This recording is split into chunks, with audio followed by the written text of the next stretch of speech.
Good evening. I see the stars are up. Woo. Welcome to the June 5th, 2019 combined board meeting. Roll call, please, Mr. Merkley. We do have a little bit of a mic issue to the left of me, so please bear with us till we get that fixed. Mr. Costa. Here. Mr. Fiocchi. Here. Mr. Holmes. Here.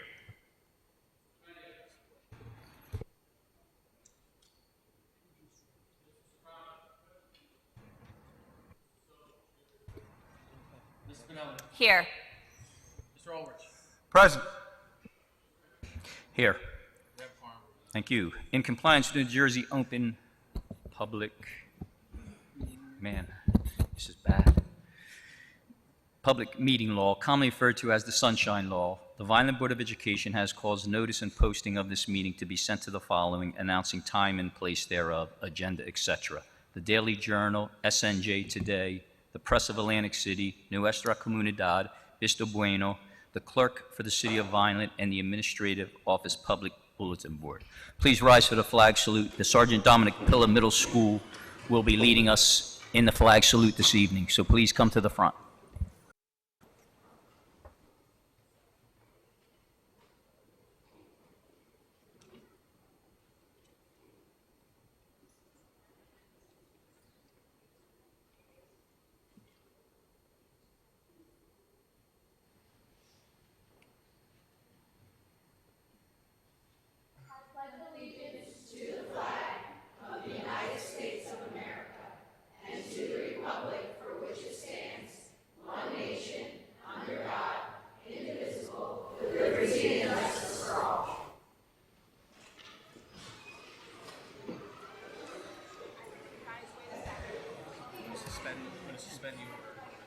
We don't need a motion.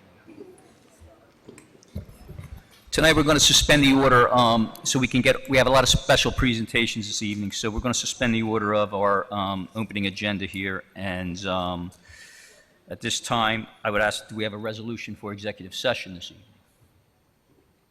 Sorry. Yes. I'm going to make it read, and then we'll just go into it. Okay. I guess I'll just read it loud. No. Here, you want I don't know if this is going to work. Now therefore be it resolved that the Board of Education of the City of Vineland School District will convene into executive session on Wednesday, June 5th, 2019 for the following reasons as outlined in NJSA 10:4-12. Discussion is about possible transfers of principals, litigation on the Millerverse v. Vineland Board of Ed, and any other matters falling within the attorney-client privilege to the extent that the confidentiality is required in order for the attorney to exercise his ethical duties as lawyer. Thank you. Do I have a motion?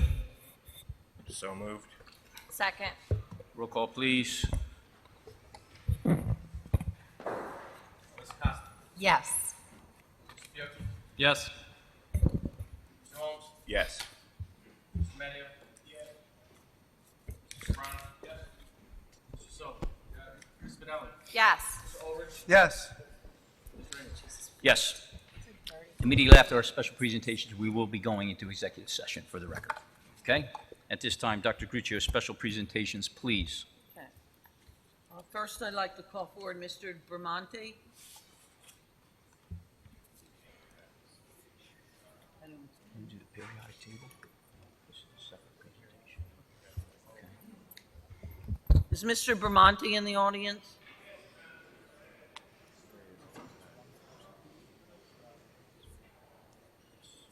One person. He's coming, okay.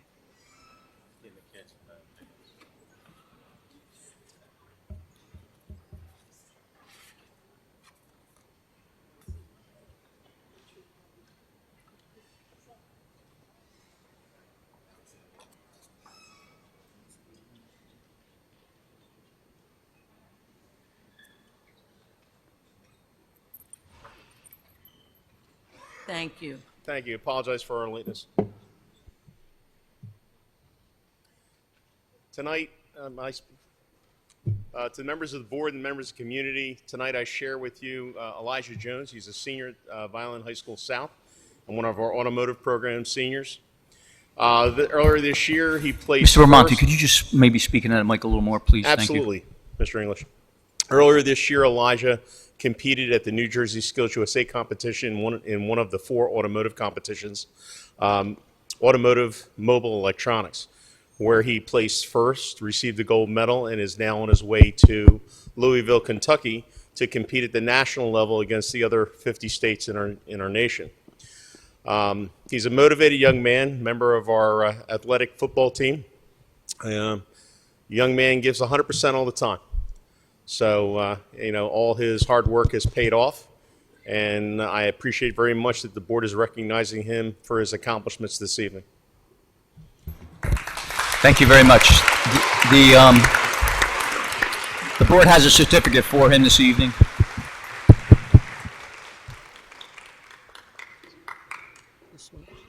Congratulations. Okay.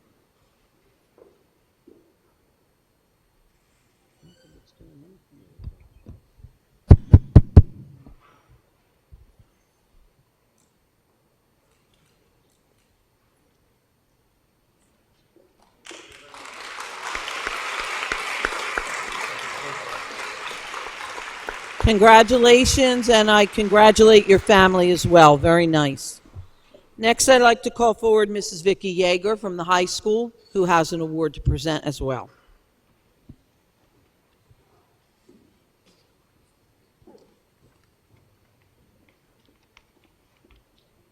Hello and good evening.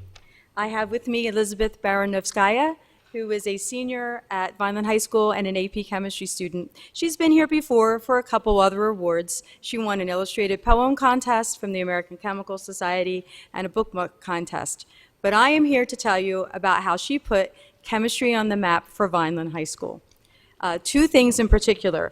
The American Chemical Society ran a contest for designing a periodic table of the moles. I know what you're thinking, where you would take each element and identify it with a mole.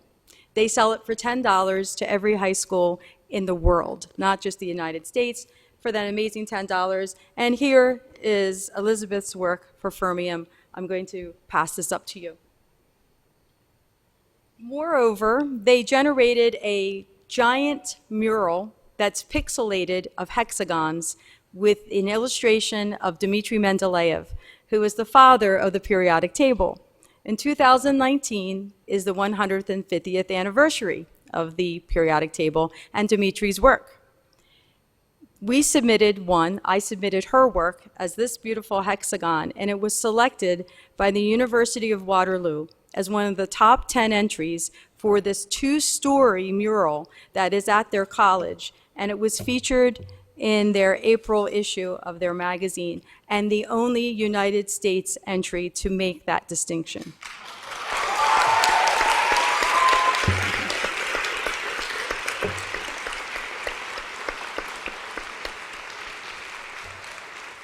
So I couldn't be prouder. Elizabeth has put Vineland High School on the chemistry world map. Thank you.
Congratulations.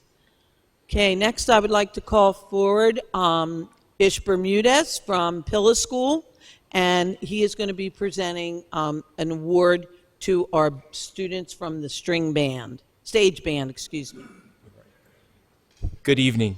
Thank you, Dr. Gruccio. Thank you, Board of Education, for recognizing the Pilla Middle School Band this evening. In April, the Pilla Band actually traveled to Boston, Massachusetts to participate in the World Strides Music Festival and Competition. Now, this is a competition that invites schools from across the country, both middle and high school students, to participate. The band received the highest distinction of gold for the band, as well as for their percussion ensemble. But in addition to that award, they also received an instrumental department award, which is actually given to the top group that has two different ensembles participating in the band. And this is across all of the schools that are participating. They also received, the percussion ensemble in particular, received a top instrumental group award, which is actually awarded to the top performing group, again, across all levels, both middle school and high school. So very proud of them for that.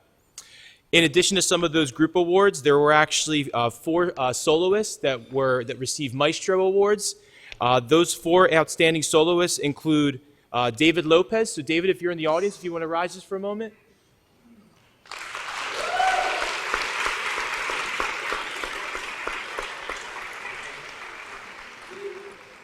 Hannah Jara.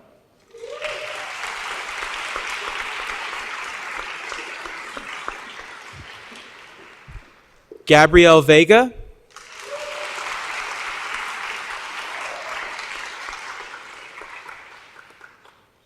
And Corel Rios. I don't believe Corel was able to join us. But I just wanted to say on behalf of Pilla Middle School, thank you to Mr. Schultz for your direction. Thank you to the students for your dedication, and thank you to the friends and families of the Pilla Middle School Band for all of your support. We are absolutely Pilla proud of you guys. You guys, very job well done to our award-winning band. And I'd like to invite all those band members, if you guys can come up front, just to be recognized as well.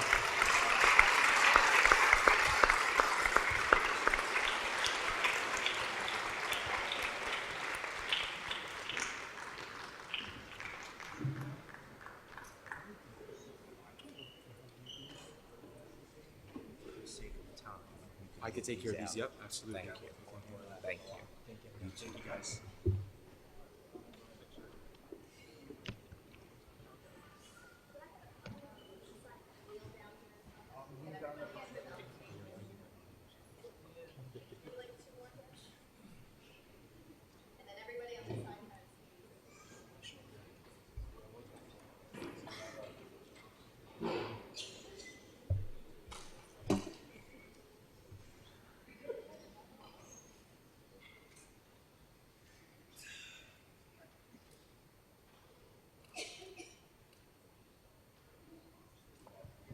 Congratulations on another great job.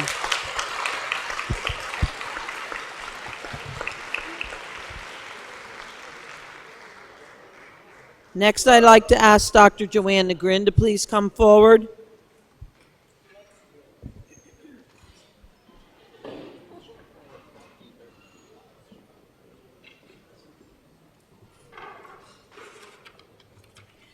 Good evening. 2 months ago, I was up here talking about the importance of nurturing, supporting, and celebrating excellence among our teams. And tonight we're here doing exactly that. We are honoring Sonia Bertini for her selection as a WIDA Fellow. WIDA is a consortium that sets standards and provides assessment tools and professional development for 37 states, including New Jersey, and also provides those things across the globe. Sonia Bertini is a bilingual special education teacher in Vineland High School. She teaches all core subjects to a student population that is, as she says, doubly special. If you ever have the opportunity to visit a classroom, I strongly suggest that you visit hers. It's the kind of classroom you don't want to leave, but when you do, you leave feeling pride in our schools and an incredible optimism that someone of her skill and dedication is sending these children to meet their future so well prepared. In her spare time, she has served for the past 4 years as the Special Education Interest Group Representative of NJTSOL and JBE, the state organization of ESL and bilingual educators.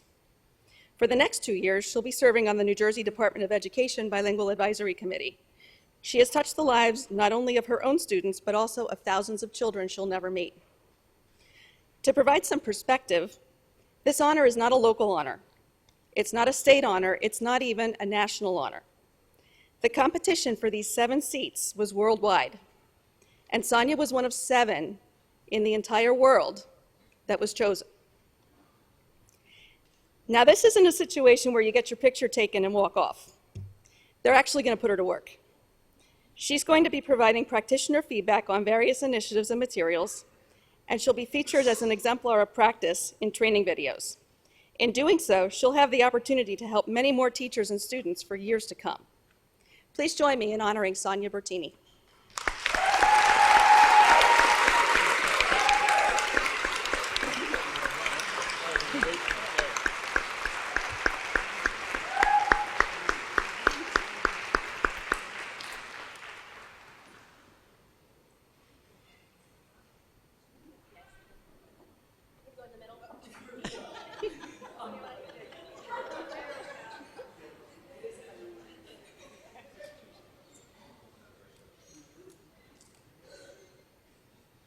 Congratulations, that's amazing.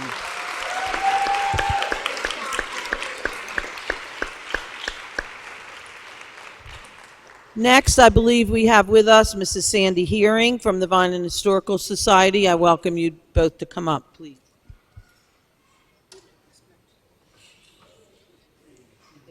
Okay, I have to put my glasses on. Okay, can everyone hear me fine? Good. On behalf of the Vineland Historical and Antiquarian Society, we would like to update you upon our commitment to serve the community and specifically the students within the Vineland Public Schools. As you know, we have been conducting tours at the Historical Society for every 4th grade student for many years. While in our building, the children experience various aspects of the people who lived here, as well as events that have occurred in our city since it was established in 1861. Following the tours, we provide each teacher with a package of materials that can be used as a culminating activity when they return to their school. We are conscious of our responsibility to adhere to the New Jersey core curriculum standards and feel that the 4th grade school tours are an important way to establish a connection between young people and the city of Vineland and to keep them active and interested in the community where they live and learn. In recent years, we have developed a philosophy that the Historical Society needs to be not just a museum, but a connection to the community. Therefore, this year alone, we created a $500 scholarship to be awarded to a Vineland High School graduate planning a career in the field of history. Unfortunately, we were unable to select a student who would be going onto a career as a history teacher or a curator.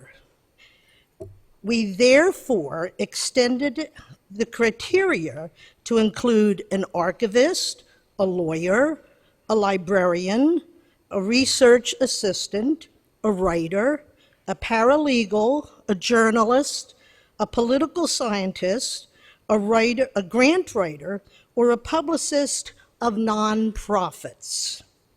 The Society hosted a reception on May 4th to all the recipients of the Governor's Educator of the Year Award to show our appreciation for their dedication to the children of this city. We have formed an alliance with the high school to become a part of the service learning program. The museum believes that this can be a win-win program for all parties involved. As a nonprofit, we were delighted to learn that the printing classes at the high school provide a resource allowing us to publish our yearly magazine, semi-annual newsletters, and other printed material needed at a much lower cost, and we intend to use that service. I want to thank you for allowing us this time to express our appreciation to the Vineland Board of Education for being partners with the museum in keeping history alive. I would like to introduce Ruth, and she promised she would be brief for just a few more statements. Ruth Shropshire, retired teacher from the Vineland school system.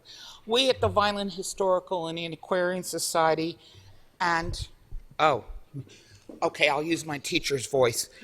Our goal has always been to create meaningful tours for our children in Vineland and will not soon forget and will pass on to their families. The Vineland Historical Society provides a diverse, unique historical experience for the fourth graders of Vineland that children in other communities, if you think about it, do not necessarily get a chance for that experience. The New Jersey Core Proficiency Standards are infused as what's your name? Sandy said on the tour. The purple bags that were on your chair tonight is a sample of what we give to teachers. Now, each child gets a pencil, so if there's 25 students, each student gets a pencil. They also get gummies from Welch's Gummies, and you get Welch's Gummies tonight. Instead of a pencil, you get a pen, and the teachers get materials that they can use later on in the classroom, and we try to keep it diverse and along with the core proficiency standards. We also publish a newsletter that we send to the teachers twice a year. So I am emailing every fourth grade teacher and letting them know. And in that newsletter, it's student friendly in that there's puzzles. There's something about history in Vineland. So the teachers have an update on what. We also do a survey. When at the end of the tour, the teachers do a survey. And this year we have found two things that are consistently telling us that students enjoy the freedom to explore on their own in each part of the museum. And this is something that we've started doing. And also they ask questions and the hands-on experience. They're able to touch some things. The things that we have in there are very old and they can fall apart. But when they get to try on a Civil War Union jacket and coat, they get excited. When they get to touch arrowheads, when they get to touch paperweights, because some of them don't know what a paperweight is, so that's good. So that's the thing that we get back. And we also have students coming back with the membership card that they get. This year, we've had a lot of students come back on Saturday and bring their families, and they take over the tour. They know what they like. Or if they're during the tour, one young man, I was there, and his family is Greek, and we had the Greek immigrants, and he told, we didn't even have to say anything. He told everything about his Greek heritage. So that's the impact that we have on our students. We too at the Society have learned a great deal from the students who come to the museum for tours and look forward to next year's group of inquisitive fourth graders. Thank you. Thank you both very much. If you have never had the opportunity to visit the Vineland Historical Society, you really should try to find some time because it's amazing what's in there and it's great for our students. So thank you both so much. At this time, I would like to call forward Mrs. Lisa Arena.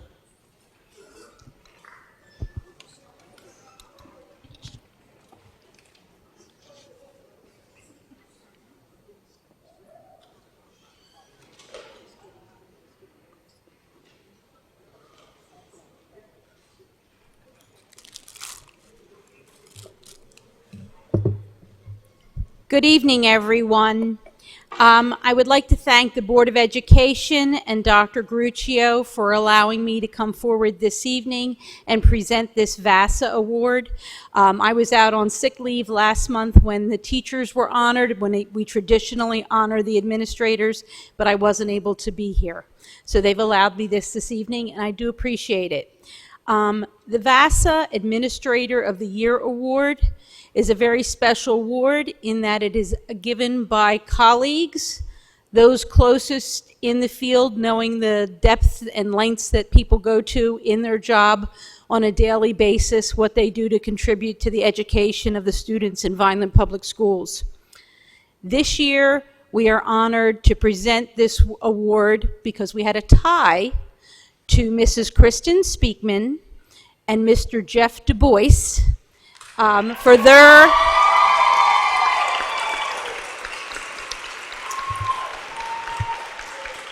Jeff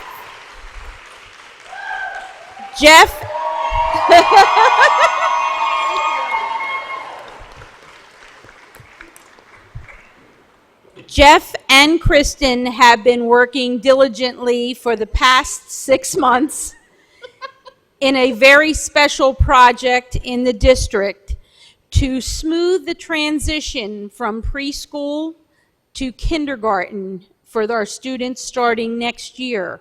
And they've been planning with Miss Lynn Monteleone and her team at Delago Preschool in all the activities that they can arrange to make that transition less fearful for our children and more welcoming, because it is a big change to go from preschool to elementary. So Jeff and Kristen, we would like to thank you both for all of your hard work and dedication to the students in Vineland Public Schools.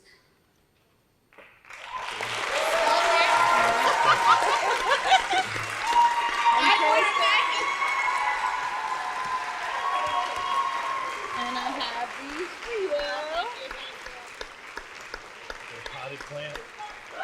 So you have Thanks. Thank you.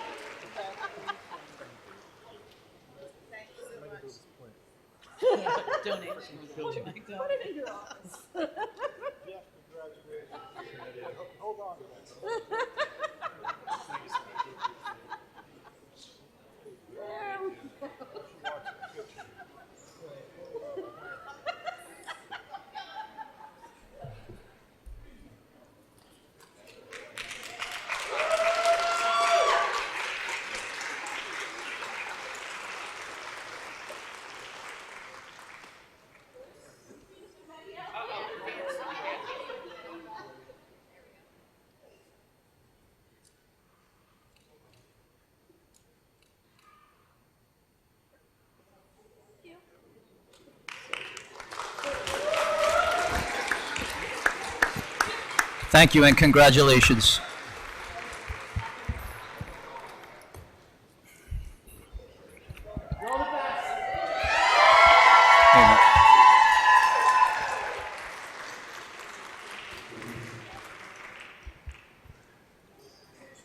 While we still have the, all of VASA basically here this evening, I just want to take a moment to acknowledge a couple people that are 30-plus year people that will be retiring. We have Miss Lisa Arena. Please stand one more time. We also have Miss Lynn Monteleone. Thank you for your service and congratulations. And one other person I'd like to just acknowledge this evening. I've got to meet this person back in 2010 when I first ran for the board, and actually got on. Hey, it's been a great ride. But one thing I do know is maintenance, and I had the privilege to meet Mr. Wayne Weaver, who's our head of facilities, and over the years, him and I built a really good friendship, and it was really based on him taking his job as serious as I do taking my business. He really ran his department as if it was his business. And it's crazy because when you look at facilities, very seldom do you hear much positive. You're always hearing what's not working, what's broken, what's dripping, what's leaking. And we've had some great things since I started on this board in 2010, as well as way before. We built great schools. Great things have happened with additions, big things with the athletic fields, and a lot of upgrades around the facilities. So I understand Dr. Gruccio today at our superintendent meeting did recognize them with everyone with a plaque today, correct?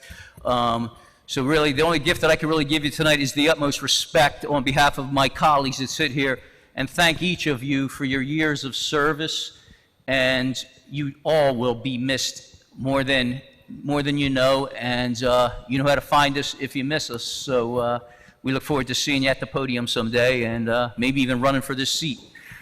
Thanks for your years of service again, and we will be heading into executive session unless we have any questions or comments on our HIB report. Seeing none, we will be back in a little bit. We are now heading into executive. Oh, do we need a, oh, okay. Do we have a motion to accept the HIB report this evening? Motion. Second. Roll call, please. Yes. Yes. Yes. Medio. Silva. Ms. Spinelli. Yes. Yes. Mr. English. Yes, we will return.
Mr. Ulrich? I vote yes. I have to abstain from the March 13th executive session that dealt with the VEA contract. You got, yeah, you have to stay. I also have to abstain from the March 13th VA because of the VA contract. So does Inez. So noted. Mr. English? Yes. Thank you. At this time, do you have any public comment from our board solicitor? Yes, we do. Oh, great. Thanks. It has come to my attention that an item was inadvertently omitted from the executive session resolution, and it could be appropriate at any time during a meeting that the board adopts another resolution, and this would be for purposes of discussing the administrator's contracts for central office.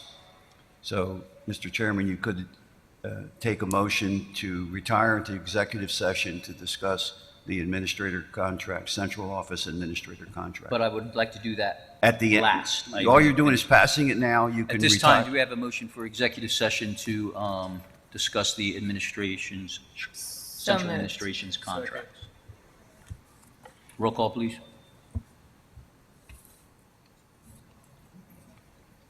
Mr. Costa? Can I have a moment?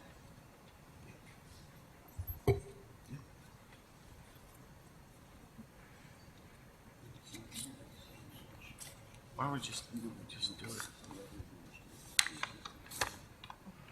Yeah. Yes.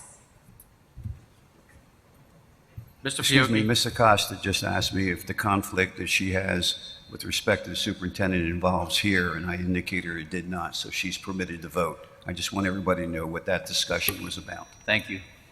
Mr. Fiocchi? Mr. Holmes? Yes. Mr. Medio?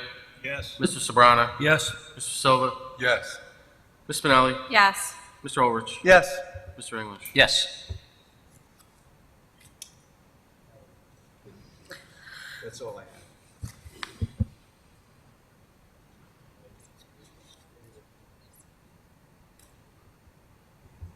At this time, do we have any committee reports?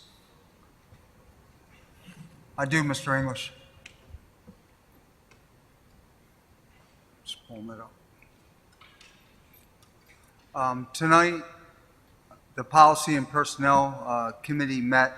In attendance were myself, Dr. Gruccio, Mr. English, Mr. Sobrana, Mr. Medio, Dr. Joe Rossi, Mr. Merkley, and Ms. DeMarchi. Discussion of topics were cheerleading coach recommendation, 2019-20 contracts for central administration, which we will be in executive session about, kind of backwards. The VASA collective bargaining agreement, which is moving forward. Job postings for administrative vacancies.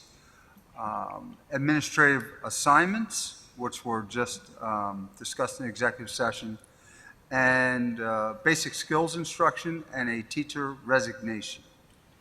The Policy and Personnel is going to change the meeting nights effective the July meeting, and we will be meeting the week before a regular board meeting on Wednesday nights at 5 o'clock. So we're going to have some time to pass on the information about any policies or personnel decisions to the board and give them a chance to digest that information because the agendas are often quite long.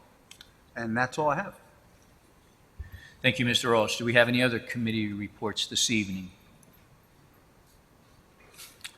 Seeing none, at this time, we have public comment on agenda items only, and it's very important that we limit our comments to 5 minutes. No. There's no way you're selling it, We do have public comment, but some are for later, some are for now. This is strictly for agenda items only. So I will call up only the agenda items. Those that submitted it that want to talk about something that's not on the agenda, we'll call you up at the end of the meeting.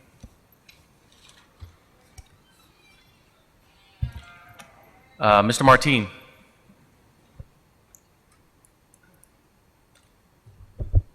Good evening, everyone. You're going to have to forgive my strained voice. Working in a 5th grade class close to June is gonna do that.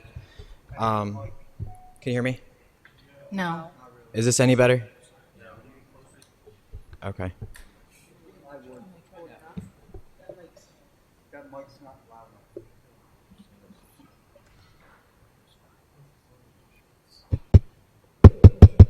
Get close to it. Okay.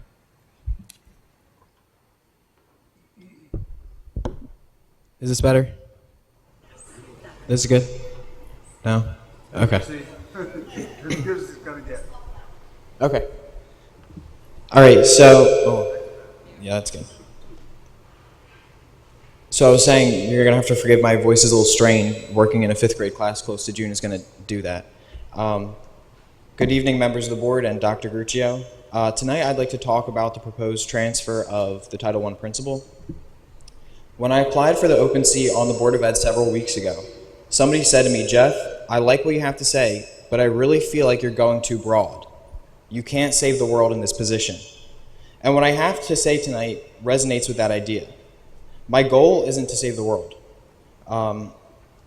My goal is the same as that is in the Vineland Public Schools mission statement. The mission of the Vineland Public Schools is based upon the conviction that all students can learn. The truth of the matter is there's a great inequality in our schools. This is obviously not the fault of the board, the superintendent, or our teachers. But how we deal with these problems, how we support our students affected by poverty, and how we ensure that each child can strive to succeed in our schools is a responsibility of school officials.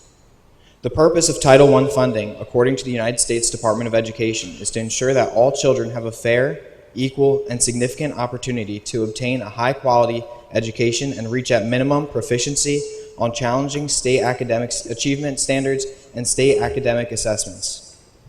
Some schools in our district have upwards of 70% of students in poverty. Title I money helps these children succeed. That's not an opinion, it's a fact. We are a Title I school-wide district. New Jersey requires each of our schools to develop goals and intervention strategies to meet standards to increase student success. Administrators work with staff and parents to identify and address priority problems such as chronic absenteeism, ELA, or low math scores, and monitor the progress made through data collection. Needless to say, Vineland is an extremely large district, and if each of our schools are Title I, we need a district-wide official to monitor our progress and act as an intermediary between the states and our schools. Most recently, the principal of Title I fulfilled that role and has worked with individual schools to monitor and collect data. Being a large district, we are slated to receive around $4 million of Title I money. A sizable amount of the principal of Title I salary is paid for through a grant, and considering the important work that this office does, we should not be toying around with the idea of eliminating that position. Principal of Title I is a necessary position that has the potential to do a tremendous amount of good, and we need to invest in that potential. On a related note, I was disturbed to see on social media the total disrespect and disregard for students receiving free or reduced lunch by Vineland staff members on a thread regarding the increase in school lunch prices that are being voted on tonight. Seeing our students who receive a decreased lunch price demonized because of their family's economic situation and being portrayed as freeloaders is more than I could bear. For some students, lunch at the schools will be the only hot meal they eat for the entire day. These children aren't cheating the system, they're trying to survive. If our district can provide even a little bit of that sense of security for a hungry child, I don't understand how that can be misconstrued as a bad thing. Claims that Vineland Public Schools are just rewarding fiscal irresponsibility among parents by providing reduced rate for lunch is downright disgraceful, and I hope the board continues to support our students who are in need of free or reduced lunches. I guess I'm not sure where eating food became a privilege and not a right that should be enjoyed by each of our students every single day. So no, I'm not trying to save the world. I am, however, going to continue supporting our students who will one day go on to do great things, and perhaps they will go on to save the world themselves. We have to believe that our students can do that, but only if they are provided with the necessary support. That's the job of the board, central administration, building principals, guidance counselors, teachers, and parents. And I know these topics can appear negative, and they're tough issues to talk about, but I know the board and central administration want to do its best for our students. I only ask that you continue to pay due attention to our Title I programs and continue our support for students who receive free or reduced lunches. Thank you. Thank you, Mr. Martine.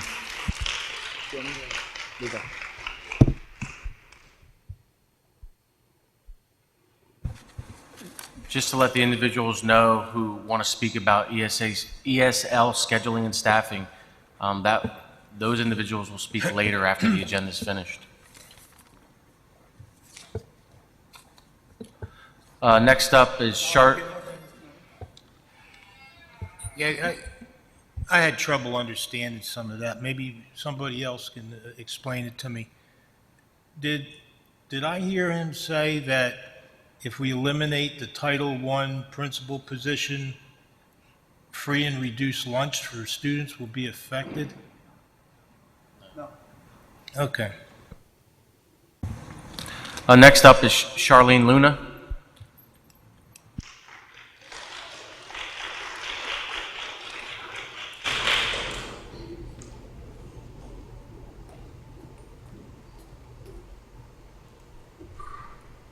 Hello. I'm Charlene Luna, and I'm a Vineland High School alumni. I graduated in 2012, and tonight I want to recommend that Coach Alina Blizzard should stay our Vineland High School cheer coach for the rest time being. My recommendations is because she always pushed us to be the best and work hard to be a Vineland High School cheerleader. She has been a cheer coach for many years, and I think that she has everything we need to make our future cheerleaders a cheerleader that they are.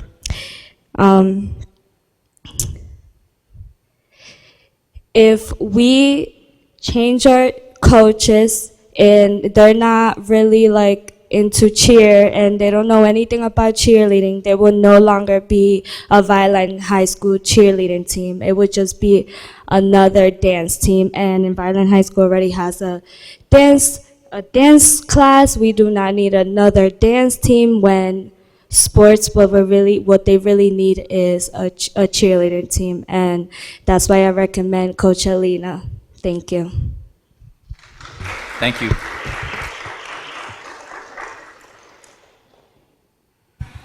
Next up, we have Chelsea Luna.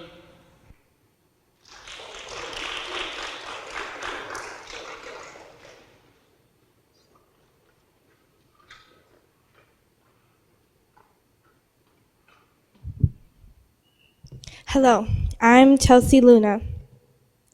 I'm speaking because I feel it is important my voice be heard, as I have been placed into a situation that I feel is unfair and not in my own best interest or that of the VHS cheer program. It is my understanding that Ms. Wilson has been recommended to replace Coach Blizzard. My teacher has never been fond of me doing VHS cheerleading. There was often times where I would feel bad because of the sport I love to do, at times even making fun of it. All the girls in my dance class know what I've gone through, and I ask myself now, how could that be?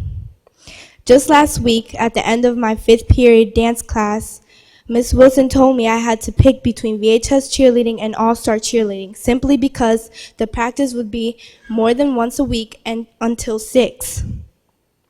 I understand that we all have to make choices in life at times, but at this point, she has not even held tryouts, established a team, or been officially approved. But I am being told that I have to make a choice. Also, last week, Ms. Wilson asked me to come to her class at 8th period along with another girl. She asked us about previous years at VHS and about the cheer program at VHS. This, again, is a situation that is not right. My coach, Alina Blizzard, has helped us grow in so many ways and truly made the program better. Ms. Wilson also went on to talk about how her tryout system would make it very hard for people. Additionally, she said I would have to pick. This is something none of us are used to. Coach Blizzard has worked around other sports, jobs, and summer vacations. If not absolutely necessary, why should anyone have to pick between a school activity and an outside activity? I have done both football and basketball season for the past 2 years, and thanks to the flexibility of Coach Blizzard, I haven't had to sacrifice much other than some social time. I am not sure why there is a recommendation to change a program that was not broken but only getting better. My point is that I, Chelsea Luna, am worried that something I've been so passionate about doing for the last 2 years is about to change drastically and put into the hands of someone that probably doesn't have the best interests of us at heart, especially those involved in other activities. I'm sure if you go into Vineland High School right now and you ask about Chelsea Luna, the cheerleader, they will know who I am because either they've seen me flip across the gym floor to hype up the room at pep rallies, at the football games cheering my heart out, or on slideshows that is on all day at Vineland High School. Part of this is who I am, but part of this is who Coach Blizzard was able to bring out in me.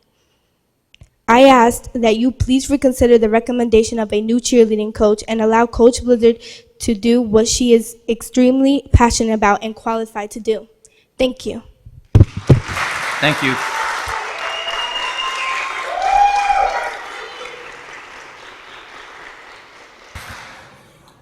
Next, Kennedy Supran.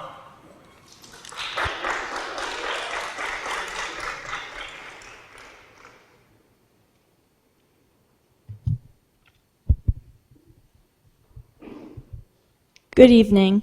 My name is Kennedy Supran, and I have been a member of the VHS cheer team for the past 2 years. As with every year, I was very excited to prepare for the new season of football cheerleading. But this year, that feeling is not the same because of a decision to replace longtime Vineland cheer coach Alina Blizzard. Tonight, I'm here to speak not only for myself, but on behalf of my teammates. We are saddened and disappointed at the thought that Alina Blizzard may no longer be our coach. I believe the decision to replace Alina Blizzard is not one that is best for the program or past, present, or future athletes. Alina is extremely qualified as a cheerleading coach. She is a certified coach by the U.S. All-Star Federation for Cheer and Dance Teams, an all-star cheerleading gym owner for going on 11 years, a cheerleading coach for 19 years, and has led 3 of her teams to a nationwide competition, placing top 10 each time.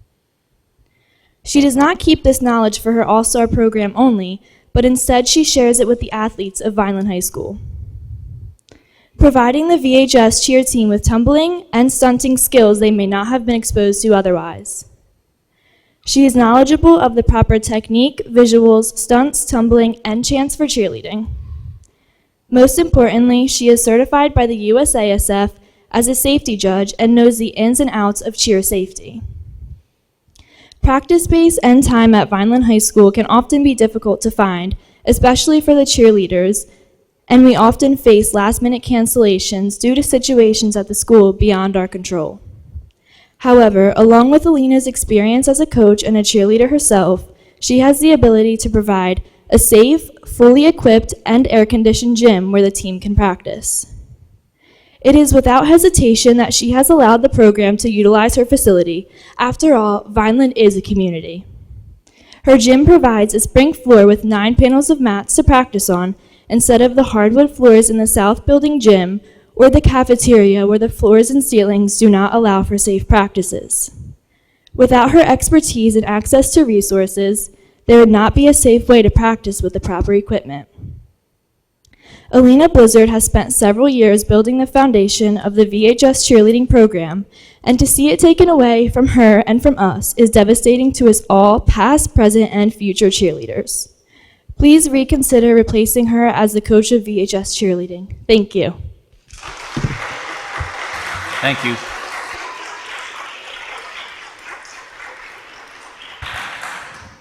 Malaysia Nelson.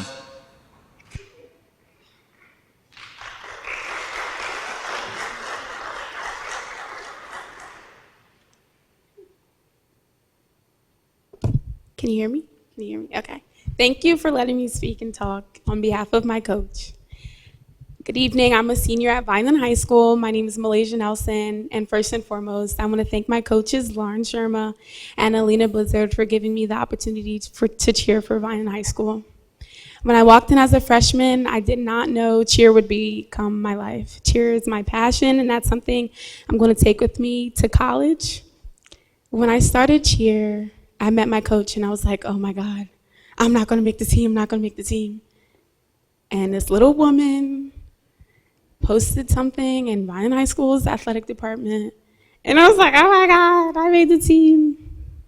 But I started as an alternate, meaning it wasn't sure if I was going to cheer or not in the games. And long story short, I ended up, becoming a cheerleader and ending off my senior year in the front line at all the games. I just want to start off by saying if I never met Alina and she was never my coach, I probably wouldn't be going to Georgia State University, which is my top school.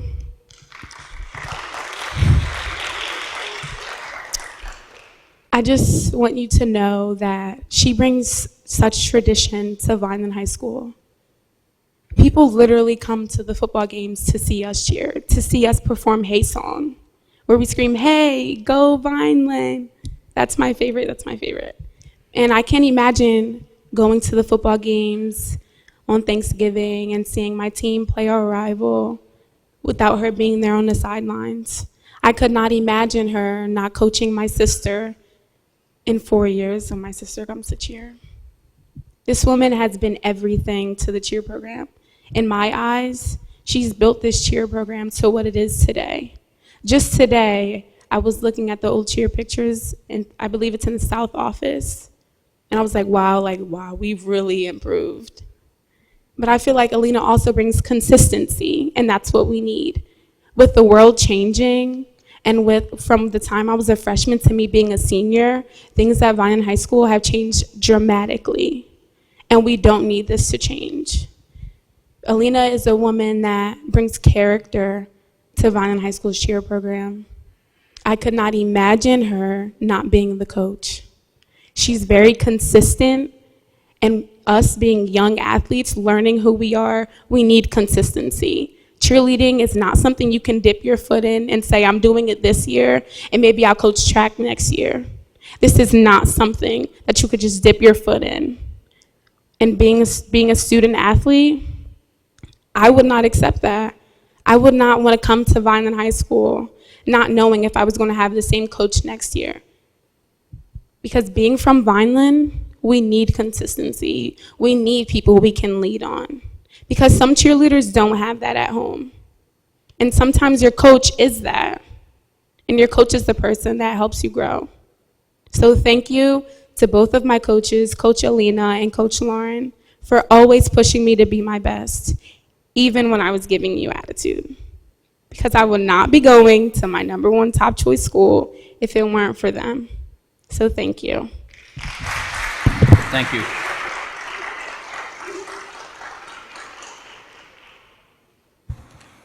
Eileen Bosco.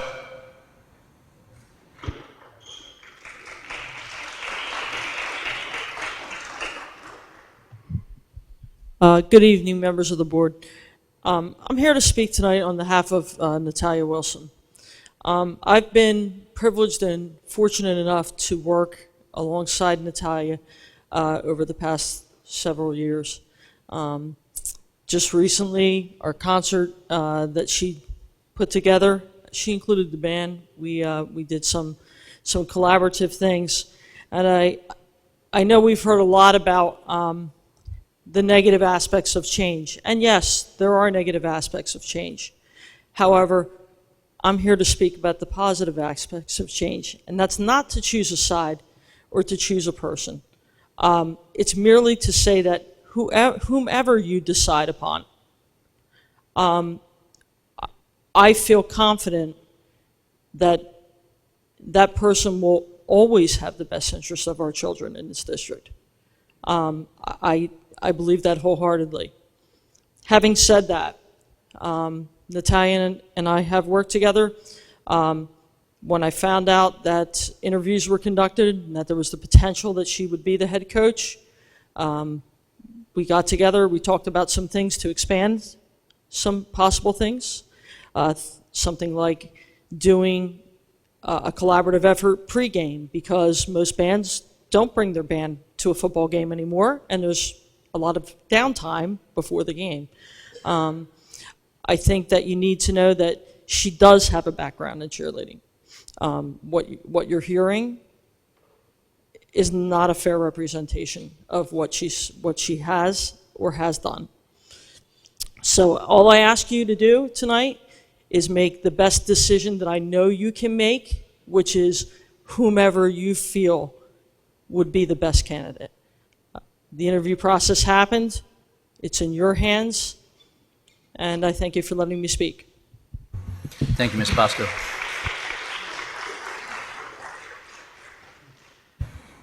The last comments will be Elena Blizzard.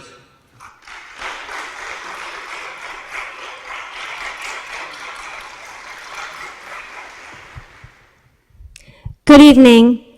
I'm Alina Blizzard. I have been a cheer coach at Vineland High School since 2011. For the upcoming fall season, I am not the candidate being recommended. I would like to speak tonight about my experience in cheer and my role in the VHS cheer program. I just completed my 18th season coaching cheer. I have provided choreography and training to several programs, have served on the U.S. All-Star Federation Advisory Board, and I own an all-star gym, Blizz All-Star Cheer and Dance, here in our hometown of Vineland. I have received several Coach of the Year awards and am a professional member of many cheer and dance associations. Cheer involves complex stunting and tumbling skills. In order for a cheer team to be provided with this high-level training, the coach needs to be highly skilled and trained in technique and safety in cheer. I am certified in cheer and dance safety through organizations including the American Association of Cheerleading Coaches and Administrators, the U.S. All-Star Federation, and the National Federation of High School Sports. Technique and safety in cheer is my specialty. In addition to coaching, I also work as a cheer and dance safety judge, making sure teams are following all safety rules. I am certified in New Jersey Child Assault Prevention, Sport Safety International Cardiac, Concussion, and Heatwise, the Positive Coaching Alliance, and many more certifications, all which can be seen on my resume. Not only do I bring this experience to Vineland High School cheer, I also provide them with a unique opportunity to train in a facility that has safety and learning equipment and mats specific to cheer. Because I own a cheer training facility, the VHS cheer teams have been offered two unique opportunities. The first is a discounted rate for attending classes and camps held at the facility. This was offered to them after receiving permission from athletics and with the opportunity to fundraise for them. More importantly, the VHS cheerleaders have been practicing at this facility with no expense. Typically, there is not a practice space for the cheerleaders at the high school. If a space is found, it is usually the cafeteria with a tile floor, low ceilings, and tables and chairs surrounding the team. Instead of practicing in this environment of safety hazards, they have been able to practice in a gym that is made specifically for cheer so that they are as safe as possible and can train the skills that our fans see at games. This past year, not only did we have permission from athletics to hold practices there, we also sometimes took a bus from school to the cheer gym. Throughout my 8 years of coaching cheer at VHS, I have had excellent observations, one of which I have with me tonight, where I received distinguished in every category. I have built a program that everyone has the chance to participate in. As in any sport, there are costs such as a jacket, sneakers, etc. They have had opportunities to fundraise for these costs to eliminate any expense. When I first started at VHS, 40 athletes tried out for the program. We now have between 80 and 90 trying out each season. Through my connections with cheer uniform companies, I am able to obtain a discounted rate, which has enabled our budget to cover more uniforms, resulting in a larger number of athletes being able to participate. We have grown from being able to take 20 girls on the team to now taking 30. I also continually get spirit items donated.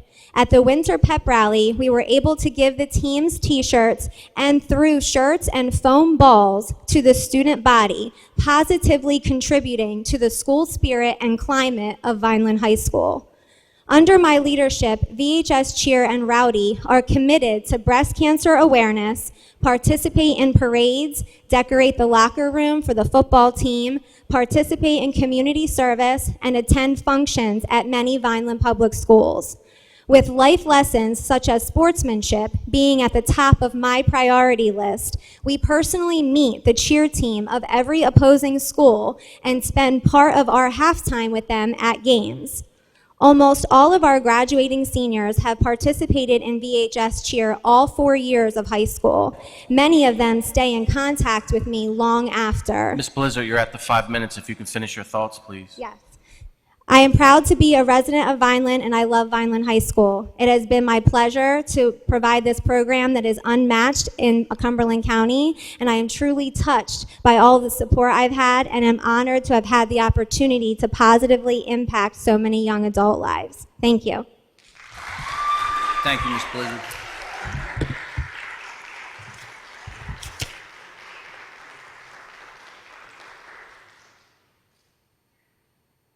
Is that it for this evening on the Yeah, agenda? that's all of public comment for now. Okay. At this time, Dr. Gruccio. Motions and resolutions.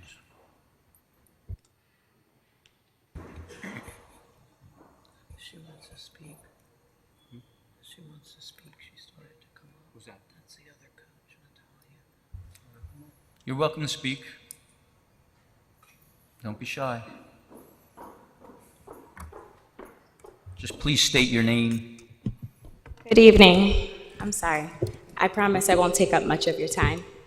My name is Natalia Wilson, and I am the curriculum writer, teacher, club advisor for dance at Vineland High School for the past 4 years. I previously had the opportunity to share my passion for movement with scholars outside the dance community by working with Polaris players and Cap and Dagger theater programs for the past 3 years in a row. More recently, I opened a new window, reaching and introducing more students to movement by collaborating in a performance with Vineland's very own award-winning marching band for the dance concert. My love and interest extends beyond the arts, as I have shared my kinesthetic studies, personal experience as a former track athlete of 6 years and cheerleader of 18 years. Within my first year of teaching in the Vineland district, I had a successful season coaching girls' spring track team. As the season came to a close, I received an opportunity to coach for GTAA for 2 years. It was not until I was working the following year as a full-time teacher and dancing professionally with the 76ers when I realized my purpose in life. My interest as an educator, role model, and leader of the next generation is to develop and empower young minds by nurturing them through teaching and connecting one another with movement. My hopes is that I will continue to plant seeds of wisdom while creating a love and spirit for one's community. I only wish to produce and challenge young scholars to have a mindset of growth, a heart for humanity, and love for thyself, one another, and their community as well. There is no better opportunity to reach the masses other than being considered as the head cheerleading coach for the fall season. Thank you for your consideration and your time. Thank you. Thank you, Ms. Wilson.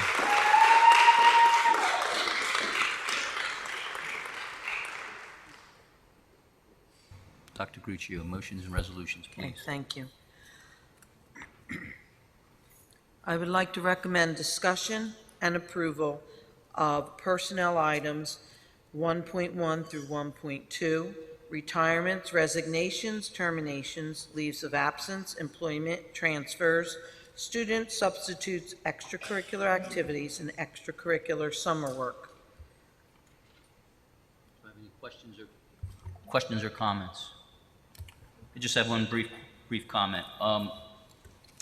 As I heard the young ladies speak this evening, Miss Bosco, Miss Wilson, Miss Blizzard, it should never be dance versus cheerleading, Blizzard versus Wilson. The ultimate goal is our young student athletes and their achievement. We have a coach on our agenda tonight. We have an open assistant coach position.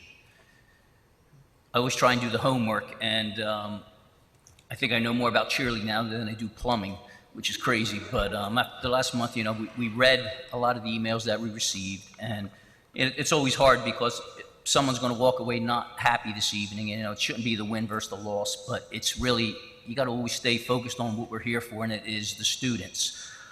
Ms. Bosco mentions change, and you've been through plenty of it, so you know it firsthand. I respect when you come to the podium because you never come to the podium unless you have some substance, so I appreciate that. This board, a lot of this falls under that day-to-day operation stuff, which we try to balance between getting involved in. And I want you to know that, again, we have a coach on this agenda for the fall sports. She's also our dance teacher. I know we're going to be focusing on a pretty hyped up performing and visual arts academy this coming year, which I'm stoked about. It's something that we've been advertising for years, and it's finally going to come to fruition. We have some great people doing that. And I always worry about the attention that might be taken away from that being the dance teacher, and will it hurt being the cheerleading coach. But at the same time, I understand, as during our meeting today, Mr. Marchi pretty much explained the theory behind why she made this recommendation to Dr. Gruccio. And again, we have that tough decision here. But when I see an open position as an assistant, what I always say is, can we, if there's differences, I read both sides, but I didn't really see any differences there. Is there a possibility that a head coach in fall could have the assistant and then maybe flip-flop as Mr. Massaro and Mr. Luciano do with girls tennis, boys tennis? You know, a head coach for, you have the facility, you have the knowledge. We can't deny that. I can't run the day-to-day operations, but I guess what I'm trying to say is there's still an assistant position that's out there, and usually the head coach always picks their assistant, but I don't know that there's a better qualified assistant than either when I read the resume for the head coach. So again, I look for the solutions. We will be voting on this tonight, and it's not an easy decision for us, but I just wanted to talk a little bit because I didn't want you as students to think we did not read and listen to your remarks because they were outstanding. It takes courage to speak up there. So thank you for your time. Do we have a motion? Before we, yeah, I didn't read 1.2 yet, but before we move forward, I just want to pull employee number 11383 under the administrative transfers. And then I'll move on to discussion of 1.2, approval of the following annual appointments: Americans with Disabilities Act, Right to Know Officer, Integrated Pest Management Coordinator, Indoor Air Quality Designee, POSHA Officer, Asbestos Management Officer, and Chemical Hygiene Officer. Any questions or comments? Quick comment. Are you ready for all that, Mr. Farinaccio? Whew. That's a lot of things there, buddy. All righty. I would like to recommend approval of items. Question. I'm sorry, I apologize. Go ahead, Mr. Ulrich.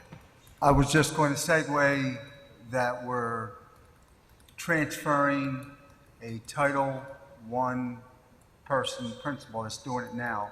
What is the plans for our Title I? And that's what Mr. Holmes Wants to know. wants to know. Mr. Fry, would you please explain your plans for the Title I?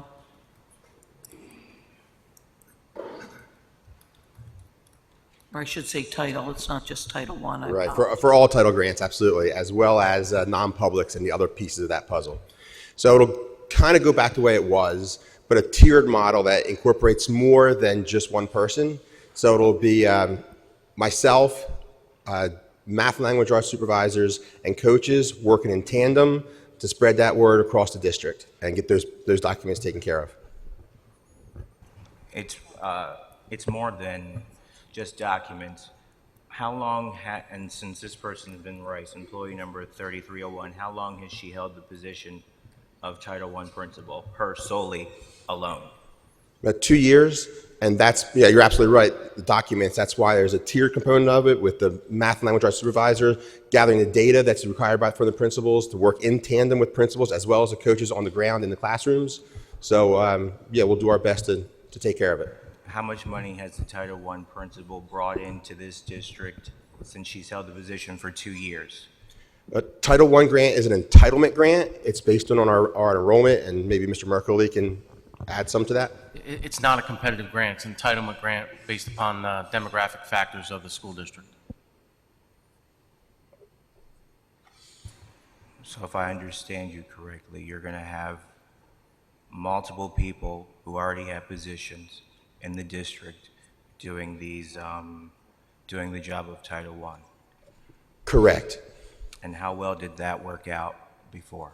Well, we've changed it a little bit from what it was before, but it was effective. But not as effective as I think other we can do, but we've learned and we'll move forward with it.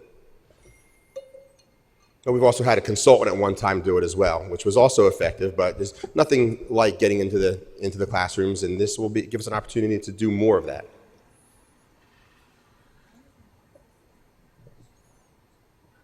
Is the... Go ahead. Any other questions or comments? While Mr. Fry's at the podium? Seeing none? Thank you. Sorry. I'd like to recommend approval of items, personnel items 1.1 through 1.2. Do I have a motion? So moved. Second. Roll call, please. Ms. Acosta. Yes. Mr. Fiocchi. Yes. Mr. Holmes. Yes to everything except the transfer of the Title I principal. So noted. Mr. Medio. Yes. Mr. Sobrano. Yes. Mr. Silva.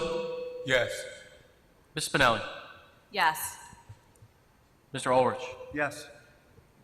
Mr. English. Yes. I'd like They to pass. just, if I could, I'd just like to take a moment to congratulate Mr. Farnaccio and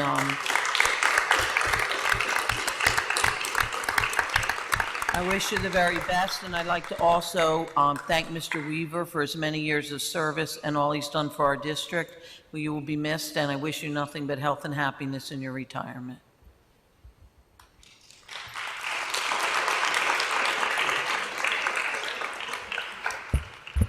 I would like to recommend discussion of field trips and district travel. Any questions or comments? No. I would like to recommend discussion to enter into a dual credit articulation agreement with Stockton University for the 2019-20 school year. Questions or comments? I'd like to recommend discussion authorizing the board secretary to enter into an affiliation agreement for the 2019-20 school year for the placement of students for field internship, student teaching, practicum, observations with the campuses that are listed below. Questions or comments? I would like to recommend discussion regarding the 2019-20 World Language VHS educational trip to Japan, tentatively scheduled for April 10th through April 18th of 2020, which includes the cost of a nurse and excusing all chaperones and students for the school. Questions or comments? I would like to recommend discussion regarding the purchasing manual for the year 2019-20. Questions or comments? I would like to recommend discussion regarding the summer 2019 programs, preschool through grade 12, as on list provided and on file with the board secretary. Questions or comments? Would like to recommend discussion regarding the first reading of the following bylaws, policies, and regulations. Policy 2431.3, Regulation 1642, Policy 7435, and Policy 5337. Questions or comments? I would like to recommend discussion regarding the second reading of the following bylaw. Bylaw 0164, Conduct of Board Meetings Revised. Questions or comments? I would like to recommend approval of items 2.1 through 2.8. Do you have a motion? Second. Roll call, please. Mr. Costa? Yes. Mr. Fiocchi? Yes. Mr. Holmes? Yes. Mr. Medio? Yes. Mr. Zabrana? Yes. Mr. Silva? Yes. Ms. Spinelli? Yes. Mr. Ulrich? Yes. Mr. English? Yes. They pass. I would like to recommend discussion regarding a petition to the Executive County Superintendent of Schools to approve the following for use as temporary facilities for the 2019-20 school year. Delago Preschool, Pre-K rooms 405, 406, 508, 519, 522, and 523. Questions or comments? Mr. Medio. Can you tell us how many preschool students we have, children? Honestly, I don't know off the top of my head. I would have to check. I believe, is it like 1,200? Rough number. Roughly 1,200 students. That includes, our providers, Delago, all of that. I would like to recommend, discussion for a waiver of the toilet room facilities for the 2019-20 school year for the following: Golan Learning Center, Sabatier School, and the YMCA of Vineland. The rooms are listed. This request is required in order for us to continue state approval of our use for the classrooms. Questions or comments? I would like to recommend discussion regarding the third addendum to Robbins Nest lease agreement for the warehouse at 1350 Southwest Boulevard, Unit Number 2. An additional 260 square feet of space. This will be leased on a month-to-month basis beginning July 1st, within 30 days written notice for any termination required by either party. Questions or comments? I would like to recommend approval of items 3.1 through 3.3. Do I have a motion? So moved. Second. Roll call, please. Mr. Costa? Yes. Mr. Fiocchi? Yes. Mr. Holmes? Yes. Mr. Medio? Yes. Mr. Sabrana? Yes. Mr. Silva? Yes. Ms. Spinelli? Yes. Mr. Ulrich? Yes. Mr. English? Yes. They pass. I would like to recommend discussion of budgetary transfers for our general school-based and ECPA budgets for the month of April. Any questions or comments? I would like to recommend discussion of the board secretary and treasurer reports for the month of April. Questions or comments? I would like to recommend discussion regarding the annual report to the Board of District Contracts 18A:18A-42.2 by July 1st of each school year. The SBA shall submit a written report to the Board of Education on school district contracts. This report shall include a list of all district contracts that will be awarded, subject to renewal, or expire during the school year, as an explanation of all applicable federal and state laws, rules, and regulations relating to those contracts. Questions or comments?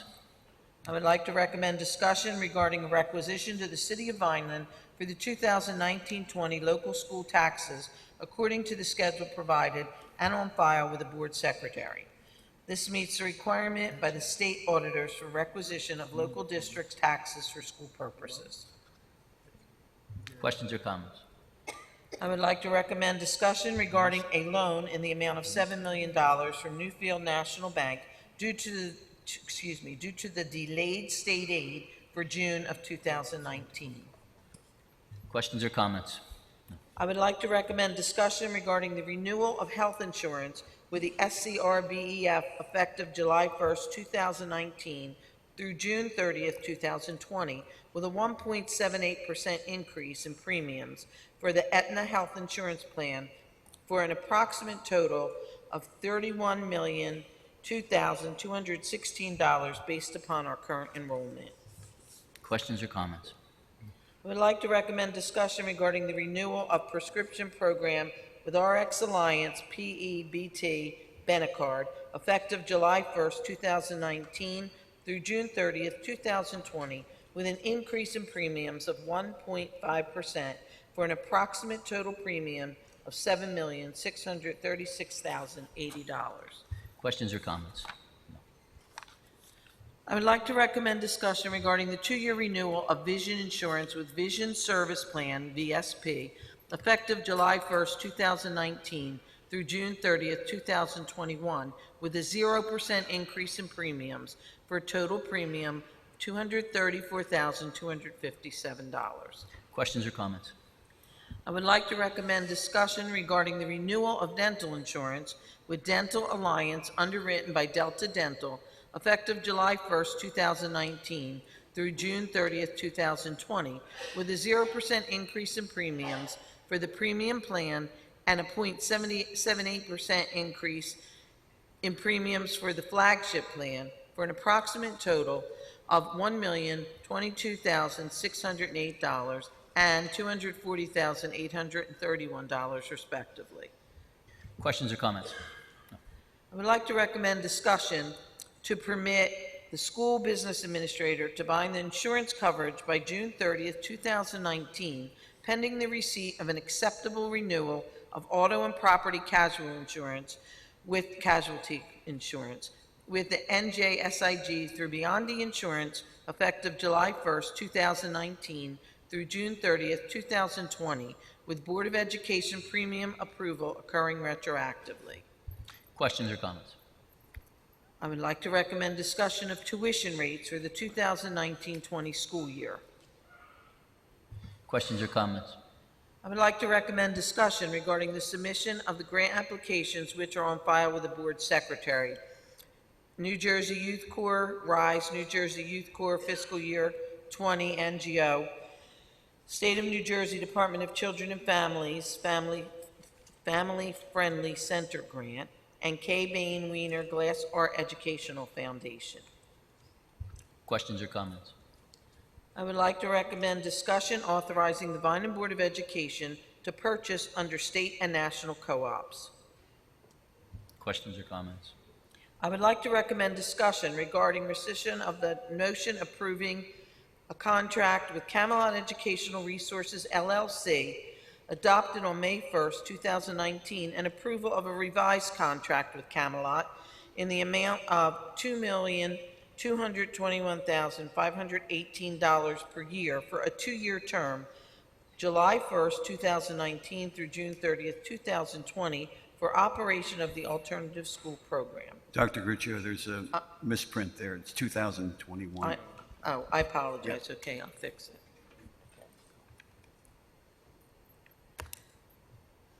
Okay. Thank you, Bob. Okay. I would like to recommend discussion authorizing the board secretary to enter into a partnership with Complete Care Memorandum of Agreement for Student Health Solutions for the 2019-20 school year in a form acceptable to the superintendent and board solicitor. Questions or comments? I would like to recommend discussion regarding the renewal of the following public donor agreements between Vineland Board of Education and Inspira Medical Center, Inc. for healthcare services acceptable by the board solicitor and the superintendent. I would like to recommend discussion of the public donor agreement for the period of January 1, 2019 through June 30th, 2019 with donated resources in the amount of $107,321. I would like to recommend discussion of Inspira public donor agreement for the period of July 1, 2019 through December 31st, 2019 with donated resources in the amount of $88,700. Did I make another mistake? No, it's okay. Those are the two agreements under 4.16. Right. So it starts from the bottom and goes to the top. Okay, I Yeah. thought I had to read them each one. That's No? fine. That's Okay. fine. All right. Questions or comments on them? No. I would like to recommend discussion regarding the renewal of the following service agreements with Inspira Medical Center, Inc. for Impact Healthcare Services. Two are listed below. Is that better? That's fine. Thank you. Questions or comments? It's supposed to be 2020, isn't it? There you go again. Where's that? It says June 30th, 2019. Okay. So it's Got it. 19 to 19. No, that's correct. It's That January is correct. 1st. That's correct. Okay. Yeah, it's the way Inspira has to do it based on their state money. They're 6 months at a time, right? I would like to recommend discussion regarding the agreement between the Vineland Board of Education and Catapult Learning to provide nursing services to students in non-public schools within the Vineland city boundaries for the 1920 school year. Questions or comments? I would like to recommend discussion regarding the agreement between the Vineland Board of Education and Catapult Learning LLC to provide evaluation and determination of eligibility services to students in non-public schools within the Vineland city boundaries for the 1920 school year. Questions or comments? I would like to recommend discussion regarding the agreement between the Vineland Board of Education and Catapult Learning to provide educational related services through Chapter 192-193 funding to eligible students who will be attending non-public schools within the Vineland city boundaries for the 2019-20 school year. Questions or comments? I would like to recommend discussion regarding a professional services contract between the Vineland Board of Education and Healthcare Consultants, a New Jersey corporation doing business as newborn nurses, for nursing services at $42 per hour for an LPN and $52 an hour for an RN for the 1920 school year. Questions or comments? I would like to recommend discussion regarding the acceptance of the Bancroft settlement in the amount of $39,287.66 and permit the school business administrator to negotiate a more timely repayment schedule. Questions or comments? I would like to recommend discussion regarding the service agreement between the Vineland Board of Education and Comcast Cable Communications to provide communications and other services at $7,590 per month through the E-rate program for the term July 1, 2019 through June 30th, 2020. Questions or comments? I would like to recommend discussion for the Vineland Board of Education to enter into a shared service agreement with the City of Vineland to assist in providing free influenza vaccines to eligible preschool students enrolled in the Vineland Public Schools preschool program to help meet state requirements at $10,000 funded through the ECPA grant. Questions or comments? I would like to recommend discussion regarding a shared service agreement with the Cumberland County Board of Vocational Education for the Vineland Board of Education to process payroll services in the annual amount of $40,000 to be paid to the Vineland Board of Education from July 1st, 2019 to June 30th, 2020, pending attorney review of acceptable contractual language. Questions or comments? I would like to recommend discussion regarding awarding the following contract for homebound instruction for the term of July 1, 2019 to June 30th, 2020, with the option to renew 2 one-year terms or 1 two-year term for a maximum of a 3-year term. Homebound instruction contractor would be ARC Educational. Total contract amount is estimated at $48,500 with an hourly amount of $25 per hour. Questions or comments? I would like to recommend discussion regarding the established petty cash and change funds for the 2019-20 fiscal year per the list provided and on file with the board secretary. Questions or comments? I would like to recommend discussion regarding the paid lunch price increase for the 2019-20 school year. Questions or comments? I would like to recommend discussion regarding the Year 5 addendum with Sodexo Management, Inc. for food service management from September 1st, 2019 through August 31st, 2020. Final cost pending approval of civil service layoff plan. Questions or comments? Just a quick question concerning that civil service layoff plan. What is the time frame there? Dr. Rossi, do you know the time frame? I've had communication with the state on 2 occasions. There was a couple of pieces of clarification they requested. Once they approve it, the employees impacted are entitled to 45 days of notice with the effective date of September 1 of the layoff plan. Thank you. I'd like to recommend discussion to enter into a 60-month operating lease with Canon Solutions of America, Inc. for the replacement of 102 copier units, throughout the district at a cost of $20,000 per month, with each color impression invoice at .035 per unit and each black-white impression invoiced at .0039 per unit, beginning August 1st of 2019, utilizing National IPA and OMNIA partner contract number FIR 0251-18. The estimated savings on this to the district over previous vendor is $175K. Questions or comments? Just a quick comment. We talk about singles and home runs. That's a home run right there. Yep. Good stuff. Good work. I'd like to thank Jean and Keith for that. They did a lot of work on that. I'd like And to... Scott. And Scott, I apologize. Sorry, Scott, I didn't mean to leave you out. I'd like to recommend discussion also authorizing the school business administrator to enter into transportation contracts for the June and July board meeting with the approval from the superintendent. Questions or comments? I would like to recommend discussion regarding the lease purchase of 10 54-passenger gasoline school buses from Wolfington Body Company, Inc.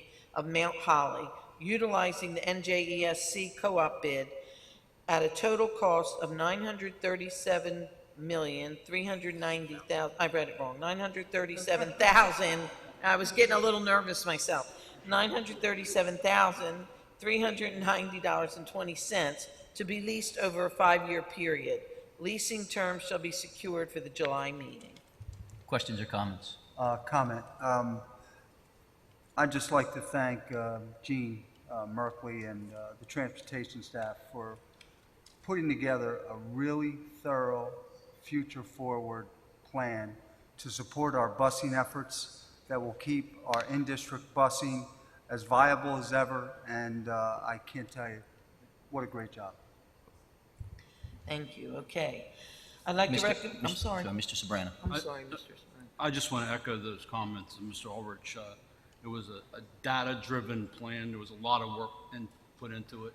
It was very impressive, and it's really something very pleasing to see that we're going to be back in the transportation business in a big way and make our own destiny in regard to the safe transportation of our students to and from school. Thank you. I would like to recommend discussion regarding the participation agreement with JMI Enterprises with school bus ads for advertisement services from July 1, 2019 through June 30th, 2020. Questions or comments? I would like to recommend discussion regarding the 2019-20 Agreement of Participation in Cooperative Transportation with the Gloucester County Special Services School District for homeless, non-public special education and vocational transportation needs for a cost of 7% above the actual route cost if their services are needed. Questions or comments? I would like to recommend discussion regarding the following Cumberland County Regional Cooperative Transportation Initiatives: Transportation Jointure, Transportation Quoted Contracts, Transportation Addendum, Extended School Year Renewal Contracts, Non-Public Choice Bid, Migrant Education Quoted Contracts. Questions or comments? I would like to recommend discussion regarding a resolution rejecting all bids received for student transportation services, Regional Cooperative Bid Number 2 for 2019-20 extended school year. Questions or comments? I would like to recommend approval of items 4.1 through 4.36. Do I have a motion? So moved. Second. Roll call, please. Some water? Ms. Acosta. Yes. Mr. Fiocchi. Yes. Mr. Holmes. Yes. Mr. Medio. Yes. Mr. Sobrano. Yes. Abstain on 4.12A and B. Okay. Mr. Sobrano. Yes. Mr. Silva. Yes. Ms. Spinelli. I'm going to abstain on 4.1.5. I'm going to abstain on 4.1.7. I'm going to vote no on 4.28, and all the rest is fine. Mr. Ulrich. Yes. Mr. English. Yes, and just a quick comment too, as well, to the Transportation Department and Mr. Merkley as well. Thank you for hearing the board's cry and also the resurrection of something that we believed in for a lot of years. So it's good to see that we are going to be in the transportation business for some time. Thank you. Did you? That was it. Got anything left? At this time, we have a proposed item from Board Member Eugene Medio for discussion with the entire board. The discussion would be concerning a hiring freeze in the district. Mr. Medio? Thank you, Mr. English. This is a proposal to address the upcoming deficit in next year's budget. The only new jobs that I would propose we hire are the 10 bus drivers for the new buses we're buying, and have a hiring freeze on all other non-essential positions. All new positions in the upcoming budget would not be hired.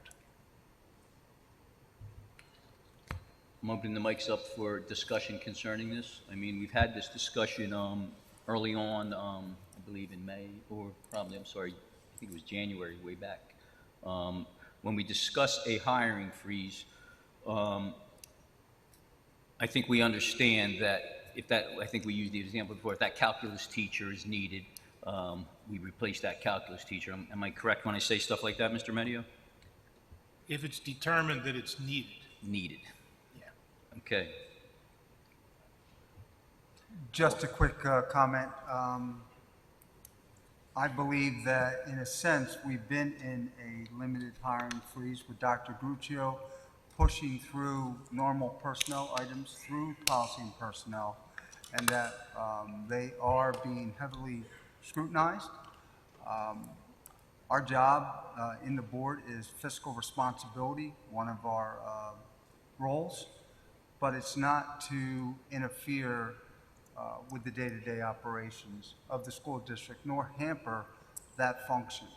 So I think what we're doing now is a prudent course to continue, and we haven't gotten any resistance from Dr. Gruccio, and in fact, our last couple of meetings have been progressive, and compromise has been reached, and there is a willingness to hear the concerns of the board.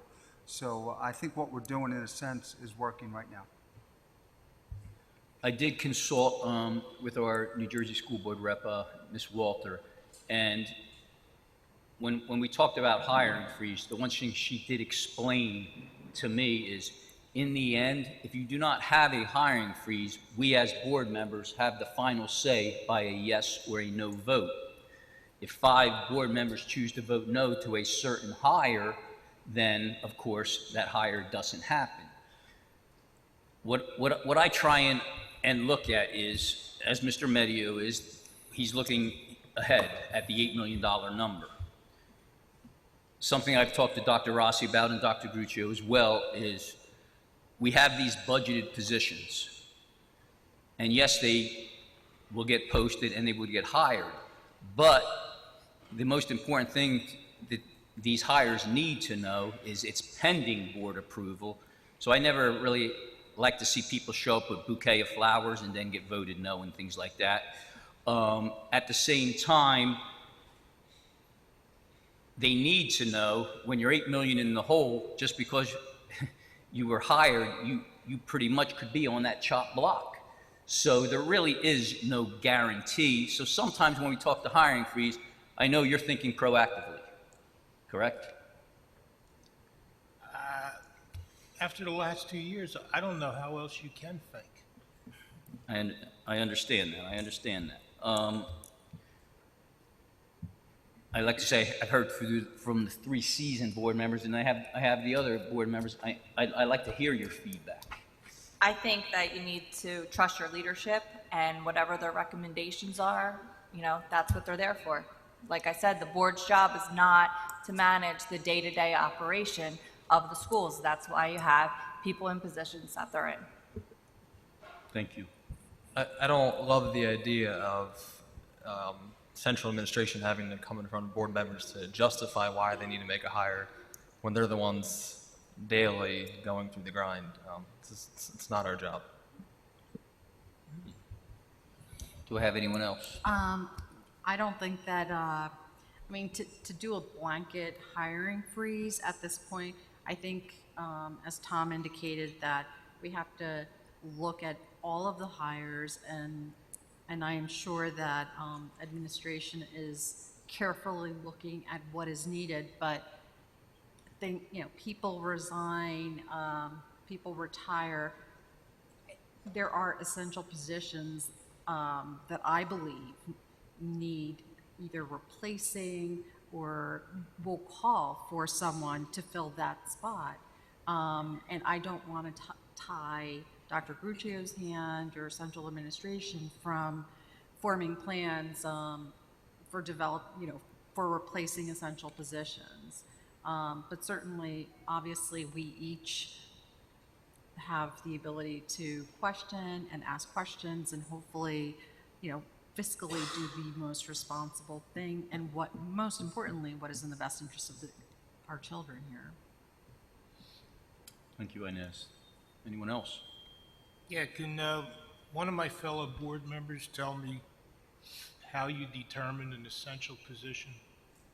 How is it essential that you have 800 people in a position and you can't get by with 798 or 783 or 750? Have any of you ever seen any justification along those lines? See, because we can sit here and, talk all we want about micromanaging and necessary positions and everything else. The bottom line is, last month, we voted and 150 people, approximately, 150 positions were eliminated. Now, why would you wait and go through that whole thing again next year? Why not look at it and see what you can do without, generate some surplus so that the board and the administration don't spend 3, 4, 5 months talking about addressing this deficit that from this point forward will be created by the board and the administration. Now, you want to take full responsibility for that? You want to take partial? I don't care, but the responsibility is up here at this desk. You're not going to be blindsided. Well, you weren't blindsided last time. I said we had an $8 to $10 million deficit. If you're going to be fiscally responsible, you address that deficit now. If you're not, then you don't. But you have to do something. You don't want to put in a hiring freeze, that's fine. But just don't forget, you're affecting people's lives. It's a lot easier to make cuts when there's nobody in a position than to make these so-called cuts that nobody's willing to make when people are in these positions. And for you to hire any new hires, that's just ludicrous. Some positions have to be replaced, I'd give you that. And the administration should justify that. But to replace everything because it's budgeted, that's not fiscally responsible. Anyone else have anything? I just want to touch on that, but that's really not what we're doing. We're looking at each position in policy and personnel and working with the principals to see if that position is needed. I'm just speaking for what's going on in policy and personnel, but we are looking at how we can save money and put people in different spots that's best for the schools. Okay, well, it's June 5th? All right, can we get all the numbers now for all the positions that are in place in this school year, and then get the same thing on October 5th and see where we've made some cuts to address the upcoming deficit, where we have found positions that we don't need, that are not being replaced. They're in this year's budget, but we're not going to replace them. I think that's fair. Mr. Merkley? That's fair. Dr. Grucci, is this, again, I think that I'd like to say a couple things. First of all, I think regarding what Mr. Medio just said, where did we cut? I think we have made a true effort through our discussions with the board and central administration to listen and try to compromise wherever possible to save positions and save money. However, I'm not sure that some people realize just how large of a district we are. We are a very large district. We are one of the lowest in the state regarding administration. Our numbers are extremely low. And I think in order to run a district efficiently, you need to have certain administrative positions filled. The positions that are open right now in the budget are budgeted. I do not believe we can cut principal or vice principal positions that are already budgeted. I believe that they are necessary to run a school, to run a district for the safety of our students. I think they're critical positions. And anybody who would like to visit any school or the Board of Ed any day, please feel free. Just let us know, and you're welcome to spend a day and see what happens in those buildings. Even at the elementary level, I know some people say, oh, the elementary level, they don't need VPs or they don't need this. I would welcome you to speak to any principal or vice principal at the elementary level. There are many issues from preschool all the way through high school. It's just that they're different type issues. But those people don't have 5 minutes to sit still. Our principals and vice principals work hard in order to address parents, student needs, and keep our children safe. And of course, the most important is making sure curriculum is being taken care of properly in each of our classrooms. So I believe wholeheartedly that the open positions that are coming up for principals and vice principals are critical to this district. I also believe that Mr. Frangipani's position is critical to this district. At one point, we had 5 assistant superintendents. Now we're down to 2.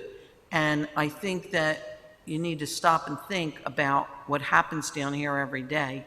And I welcome, again, anybody who would like to come spend a day with Mr. Frangipani or any of us to please do so, because we put a lot of hours in, and we do it because we believe in what we're doing, and we're here for children. We want our schools safe, our children safe. And Mr. Frangipani works all day long, putting out fires, dealing with parents, working with our principals. It's a critical job. And so if you're asking my opinion, the positions that are budgeted in the budget now are critical positions to keep this district moving forward.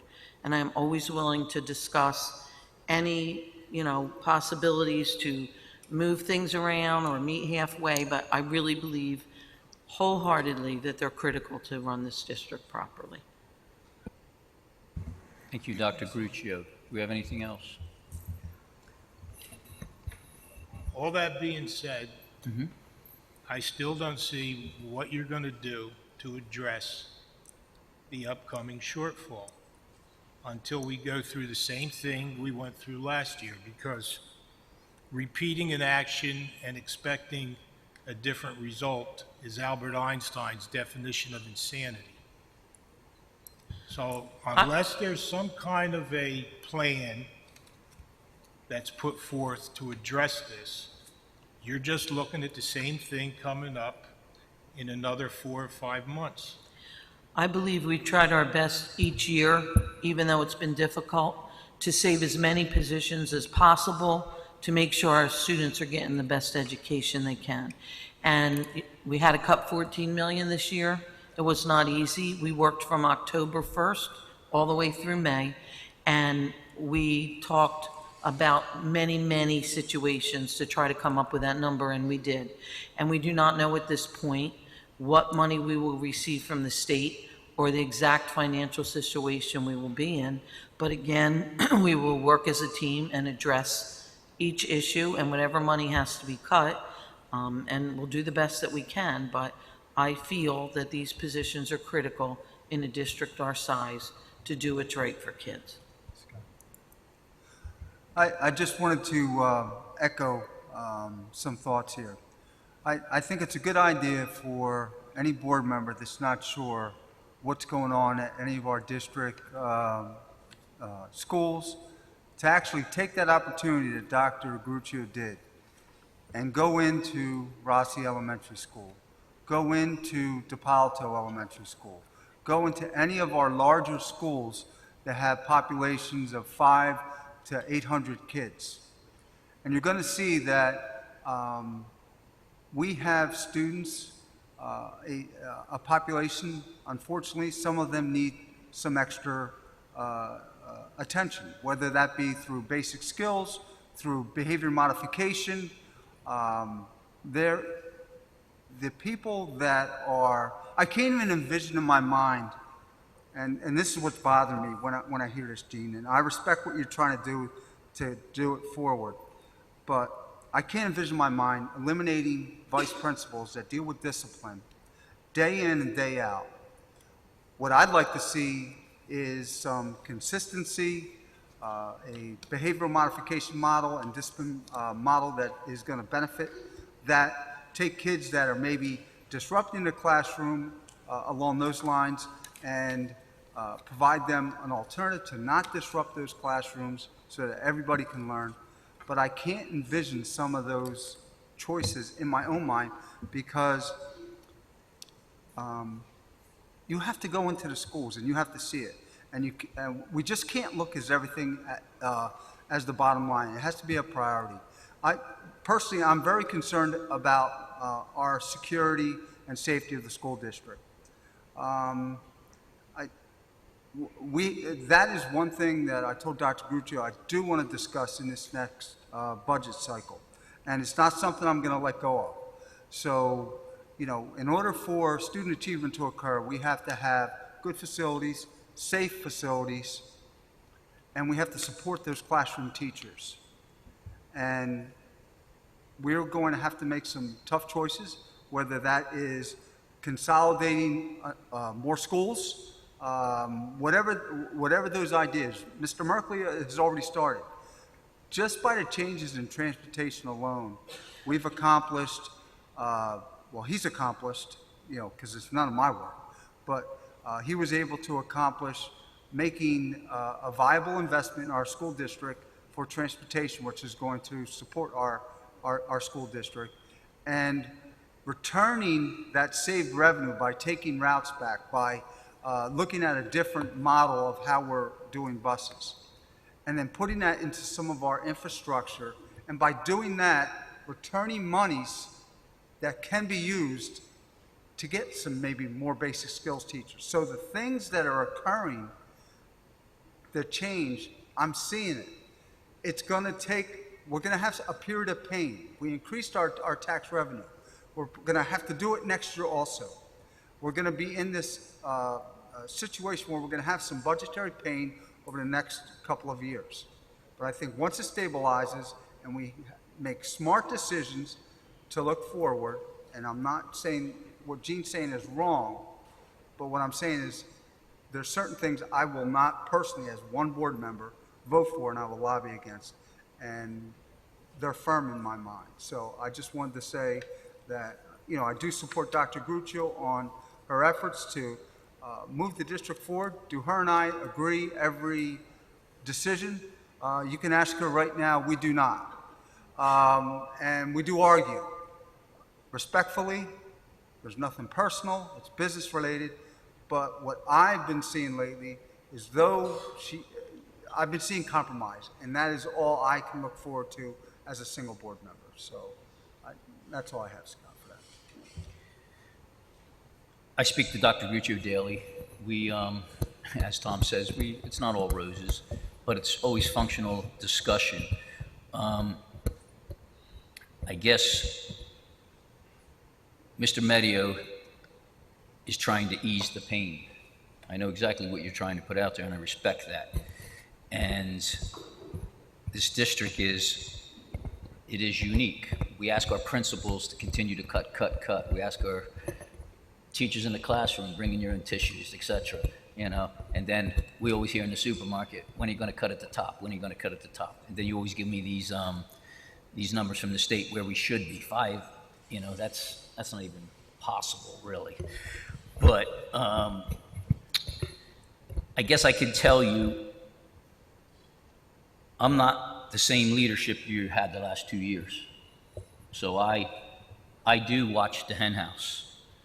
And I only know what I'm being told. And Mr. Medio, you're always vocal and you've always shared your thoughts, be it positive or negative.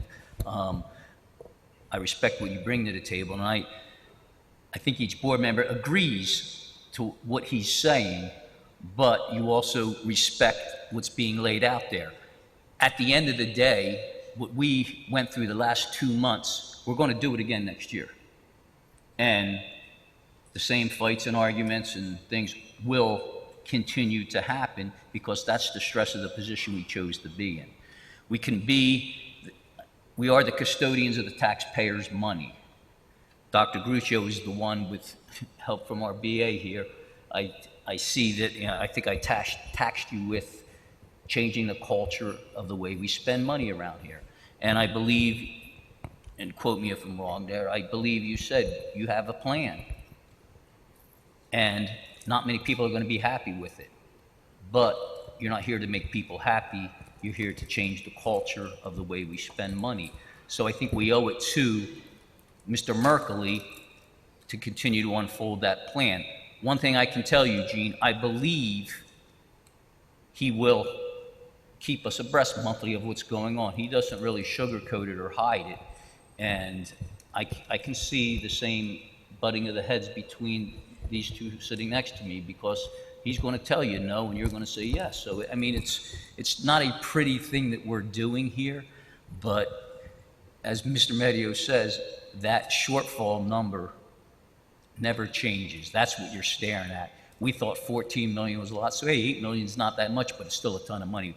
We didn't know where we were going to find anything else. So moving forward, are you asking that we make a motion for a hiring freeze? If I'm feeling everyone out here, I don't believe it's the choice of the board, but we can put it to a vote if you would like that this evening.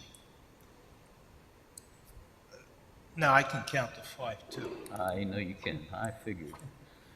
But okay, is there any opposition to what I asked for about numbers? How many teachers are there now? How many teachers are there going to be October the 1st? How many aides? How many bus drivers? How many of each position? And where have empty positions been cut because it's been determined that they're not needed to address the deficit that's coming up? If you're asking me, I think that's feasible, but I have to turn to Dr. Gruccio and Mr. Merkley, and we can certainly work on it, but I don't know where we'll be in October, but I can tell you what we've done so far. I mean, right, we can work on that, am I correct? Yeah, with Joe's help. Yeah. We'll work on that. Any other discussion? No, but I mean, I will bring this up again. I expect you to. Well, this deficit has to be addressed. No. And it's ridiculous to say we're going to address it in October or November. You can't repeat the ridiculous charade that we went through with all the problems that we had without addressing it. And now you have no money in maintenance to take from. And I believe you took away money from curriculum and supervisors. So that's part of that 8 million that you don't have anymore. Agreed. Mr. Merkley, I know you're working on it already, so at that point, I'm sure we'll continue to discuss that. Oh, he's working on it.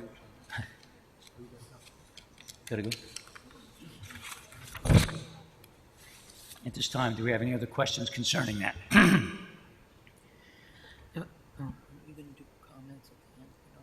Yeah, at this time, do I have a motion for the approval of bills that incurred for the month of April 2019? So moved. Second. Can I have a roll call, please? Mr. Costa. Yes. Mr. Fiocchi. Yes. Mr. Holmes. Yes. Mr. Medio. Yes. Mr. Sabrana. Yes. Mr. Silva. Yes. Ms. Spinelli. Yes. Mr. Ulrich. Yes. Mr. English. Just a quick comment, Mr. Merkley, I just would ask that you keep an eye on our legal charges. And I would appreciate a little follow-up on that, please. Thank you. Yes. That passes. Do we have any emergent items? I don't remember anyone giving anything to me, so at this... The only emergent item I have is I have to go. That's okay. I have to go pick my son up. Been here That's for okay. 5 hours. That's okay. For the record, 9:22. Ms. Spinelli. At this time, do we have anyone from the public that would like to speak to the board? You have 5 minutes, as always. Yes? Do we still have that microphone down there?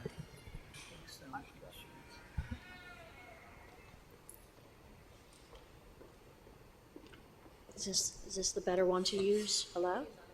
This one's okay? Okay. Good evening, Dr. Gruccio and board members. My name's Annette Lauer. I'm an ESL teacher at Barcy and DePalito Elementary Schools.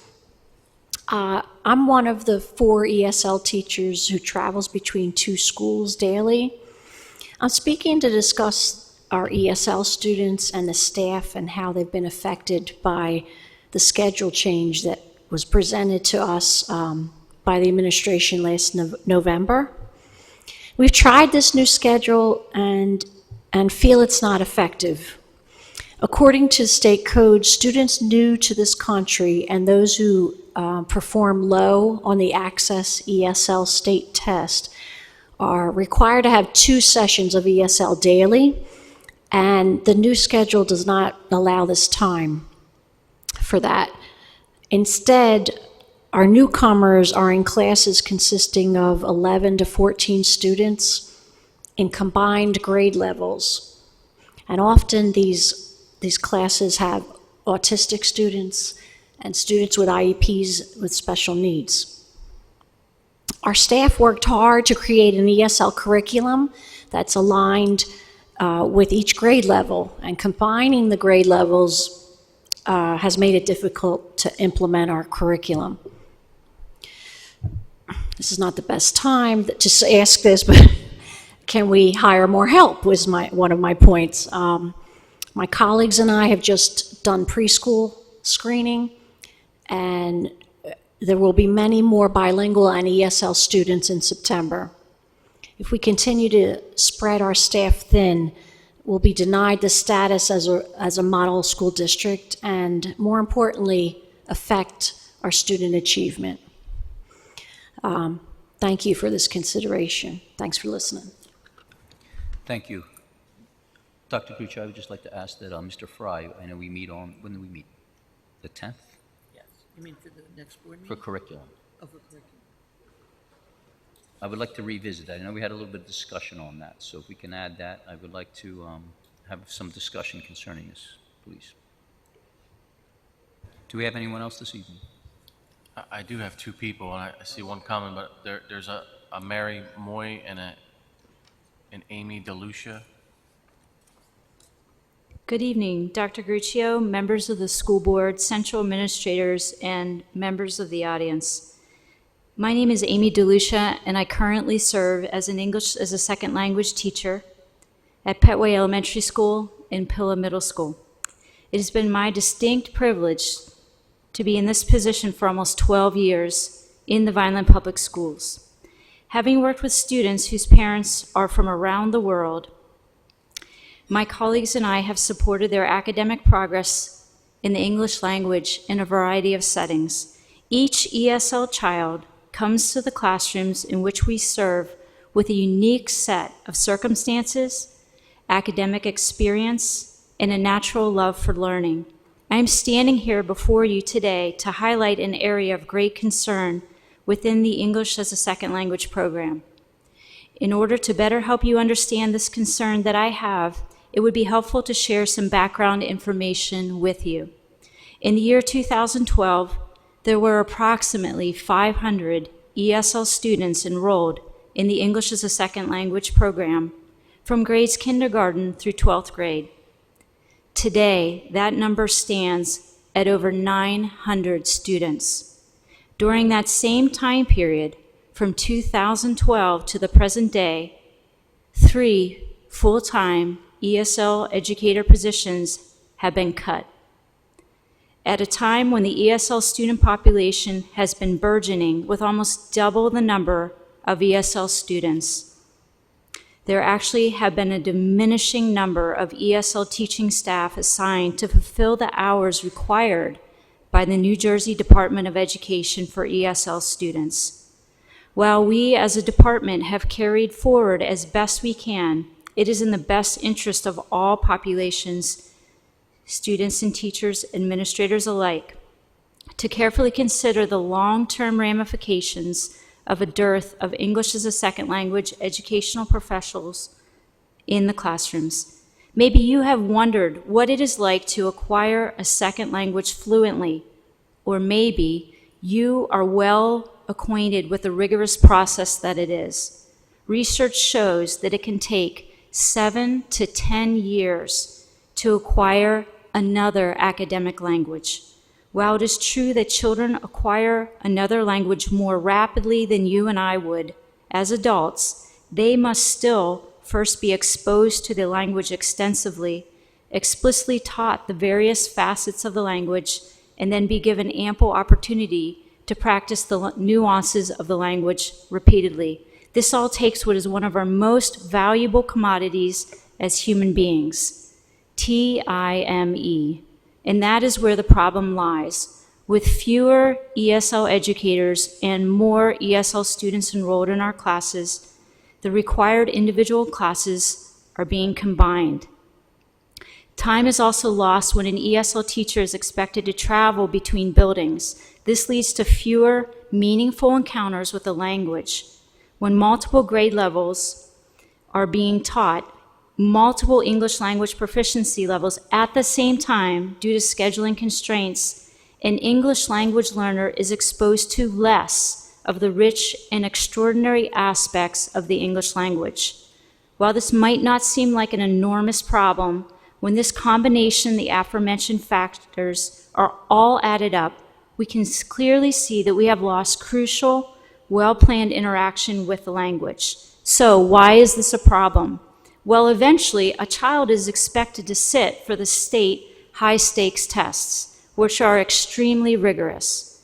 What they lacked in kindergarten, due to the factors I just explained, catches up with them in 3rd grade and on during NJSLA.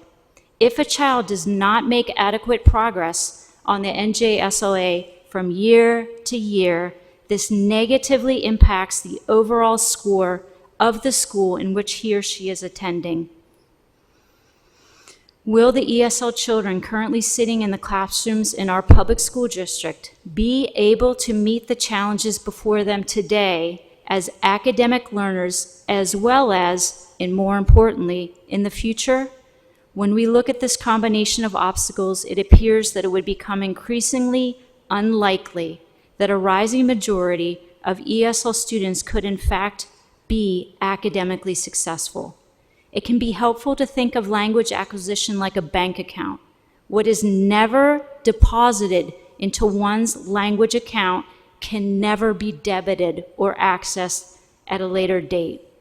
Please carefully consider the implications of the current deficits that have been created in the ESL program in regards to the teaching staff deficit that I have just highlighted for you, and the catastrophic impact it is Ms. having DeLucia, you're at on 5 the, minutes. If you can finish your thoughts, please. thank you, on the lives of many English as a second language students. Your attention to this matter would be most greatly appreciated. Thank you for your time and your efforts in regards to these concerns. Thank you.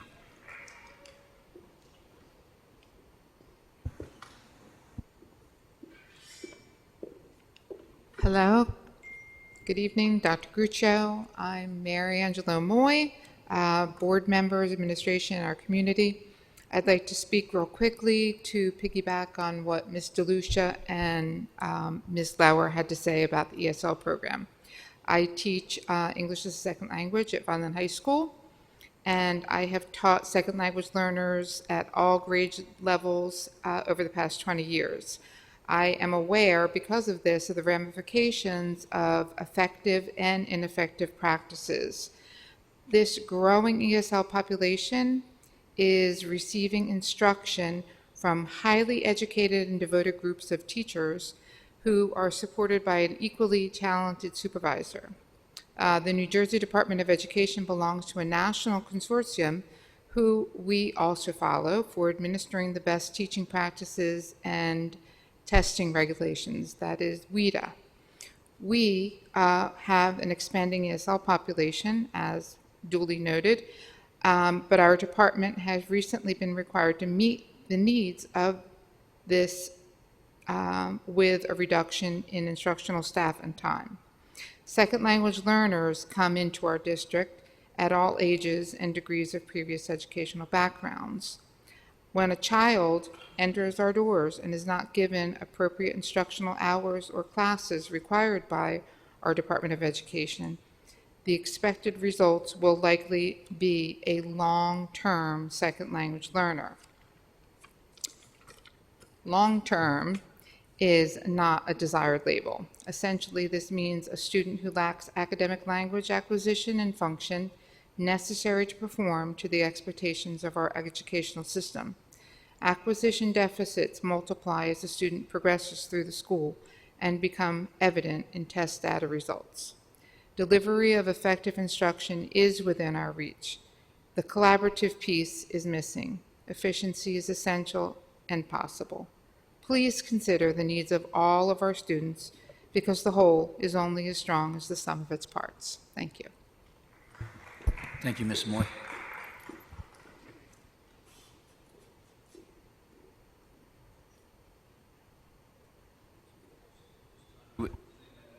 New business. I know it's running a little late, but I'm just going to do a little combo here concerning the superintendent evaluation.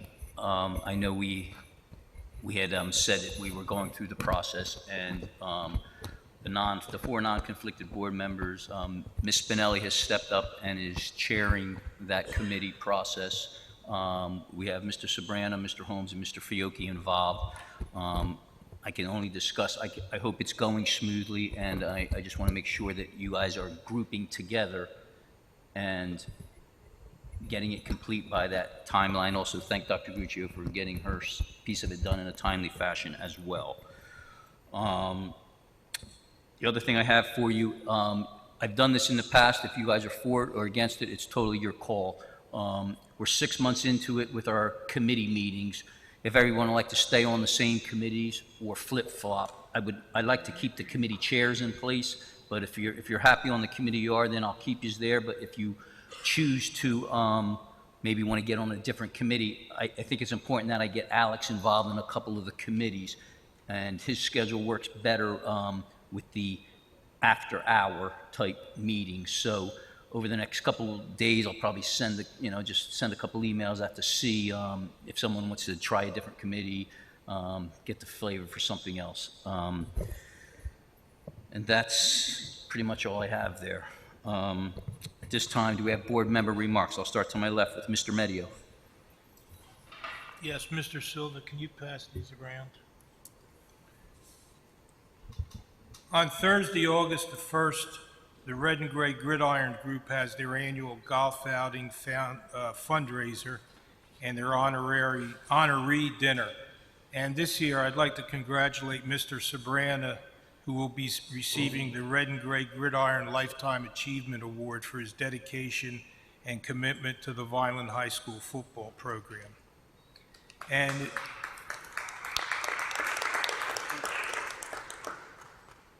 And if anyone doesn't golf, there's a dinner afterwards where the recipient, Mr. Sobrano, will be honored. And just one thing, without starting a big deal, but the people who came up talking about ESL, I'm pretty much certain that there's not supposed to be any ESL according to the data in 3-, 4-, and 5-year-old programs. Now, 6-year-old, I'm not sure, but those students have such a small vocabulary, regardless of what language they have, that just exposure to any language they can learn quickly and relatively easily, because they're not already filled with, you know, the rules from the other from their first language. And that's just not me. There was a gentleman who was a retired judge who had that same idea and agreed with those findings about 25 years ago. So that's something that you have to look into, Mr. Fry, and see about that. The students, definitely in preschool, should just be in preschool. I mean, a lot of them can't speak any language at all. They only have, what, 100 words in their vocabulary? Can't be that tough to just let them learn from their peers. Thank you, Mr. Medio. Mr. Sabrana. Dr. Gruccio, I'd like to repeat a request I made before. I continue to have difficulty hearing from members of the public because, and part of the confusion is that my elevation, if you will, from my employee to board member is that people are writing emails to J. Sabrana or J.F. Sabrana instead of F.J. Sabrana or F. Sabrana. So perhaps Mr. Fry can work with our technology people and create a couple of extra addresses that can get routed to me. I certainly can handle more than one email address, but in particular, there was an issue that we had on the agenda tonight, and members of the public were writing to board members, all board members, and I did not see any of those emails. So it was a situation where I wasn't able to make a good decision. I apologize. I thought it was straightened out, but Mr. Fry and I will work on it tomorrow. Okay, apparently it's not because this has been happening for a while now. And Okay. I even got a email of congratulation on my retirement the other day, which is only 4 years ago. But We will look into it first thing tomorrow. And also, there's only a few days left of the school year, to our students out there, please make good decisions, especially our high school seniors. We want everybody to be safe and happy on graduation night, and I'm always apprehensive when we get close to the end because one bad decision can ruin a whole lifetime. And thank you, Mr. Medio, on behalf of the Red and Gray Gridiron Club. I'm very flattered to receive that award. My history with Vineland High School football goes back to 1970 when I covered games for the old Vineland Times-Journal. So I came full circle to be doing that again the last 14 or 15 years of my career before retiring, and it was one of the great joys of my life. Thank you. Thank you, Mr. Sabrana. Mr. Silva. No comment? Mr. Fiocchi. Nothing at this time. Thank you. Mr. Holmes. Yes, I want to thank Rossi School. Today I played piano for their WISE program. It's always good a lot of times I sit and wonder if I'm able to make a difference sitting in this seat and visiting schools and being with students, and they actually know my name when they see me, warms my heart.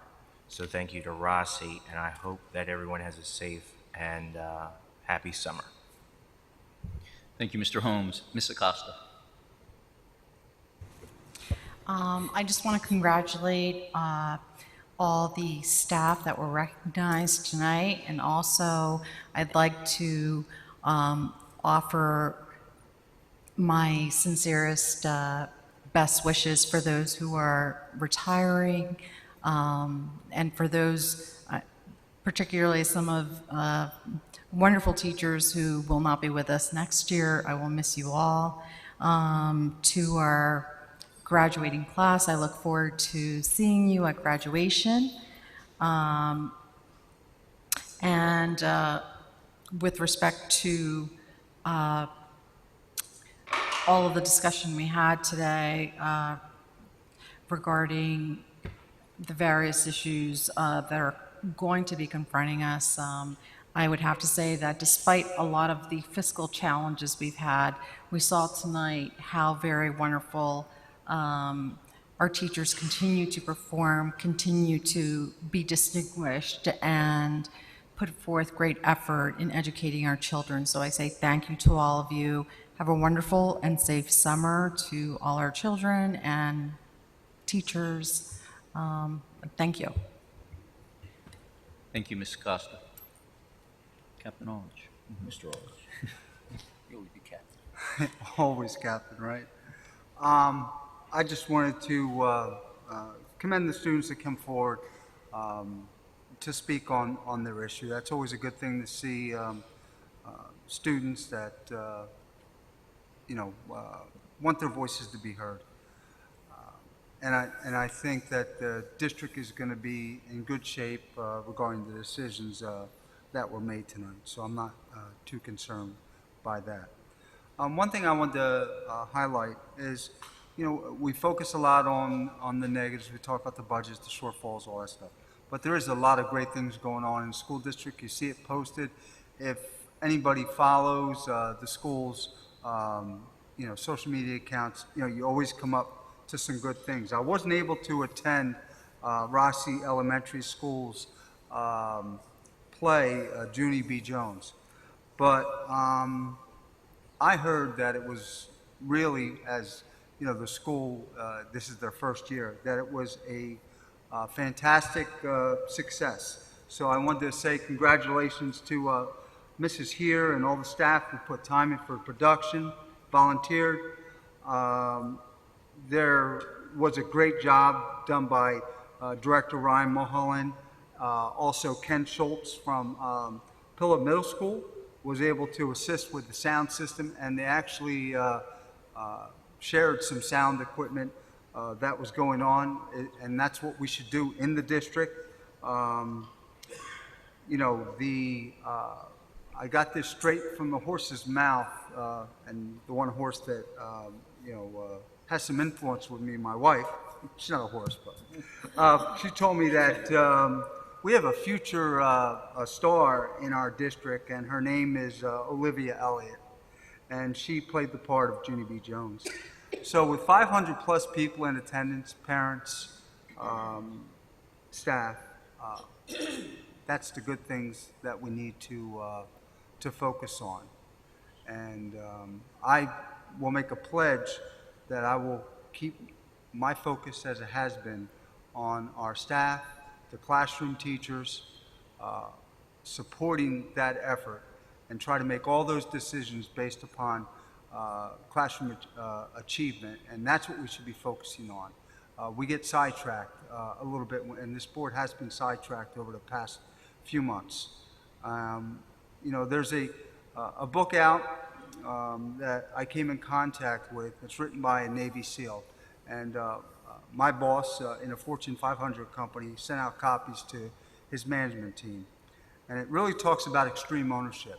So I think what we need to do is focus on not passing and doing the blame game, is that we own our actions, and we have to take extreme ownership in that.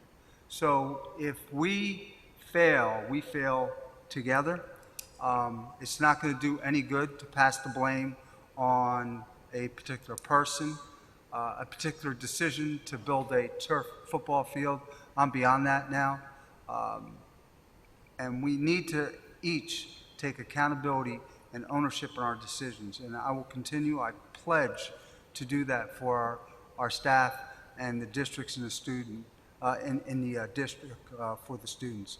I'll be on the board at least one more year, so I want to make that pledge. Thank you. Thank you, Mr. Orange. Dr. Gruccio.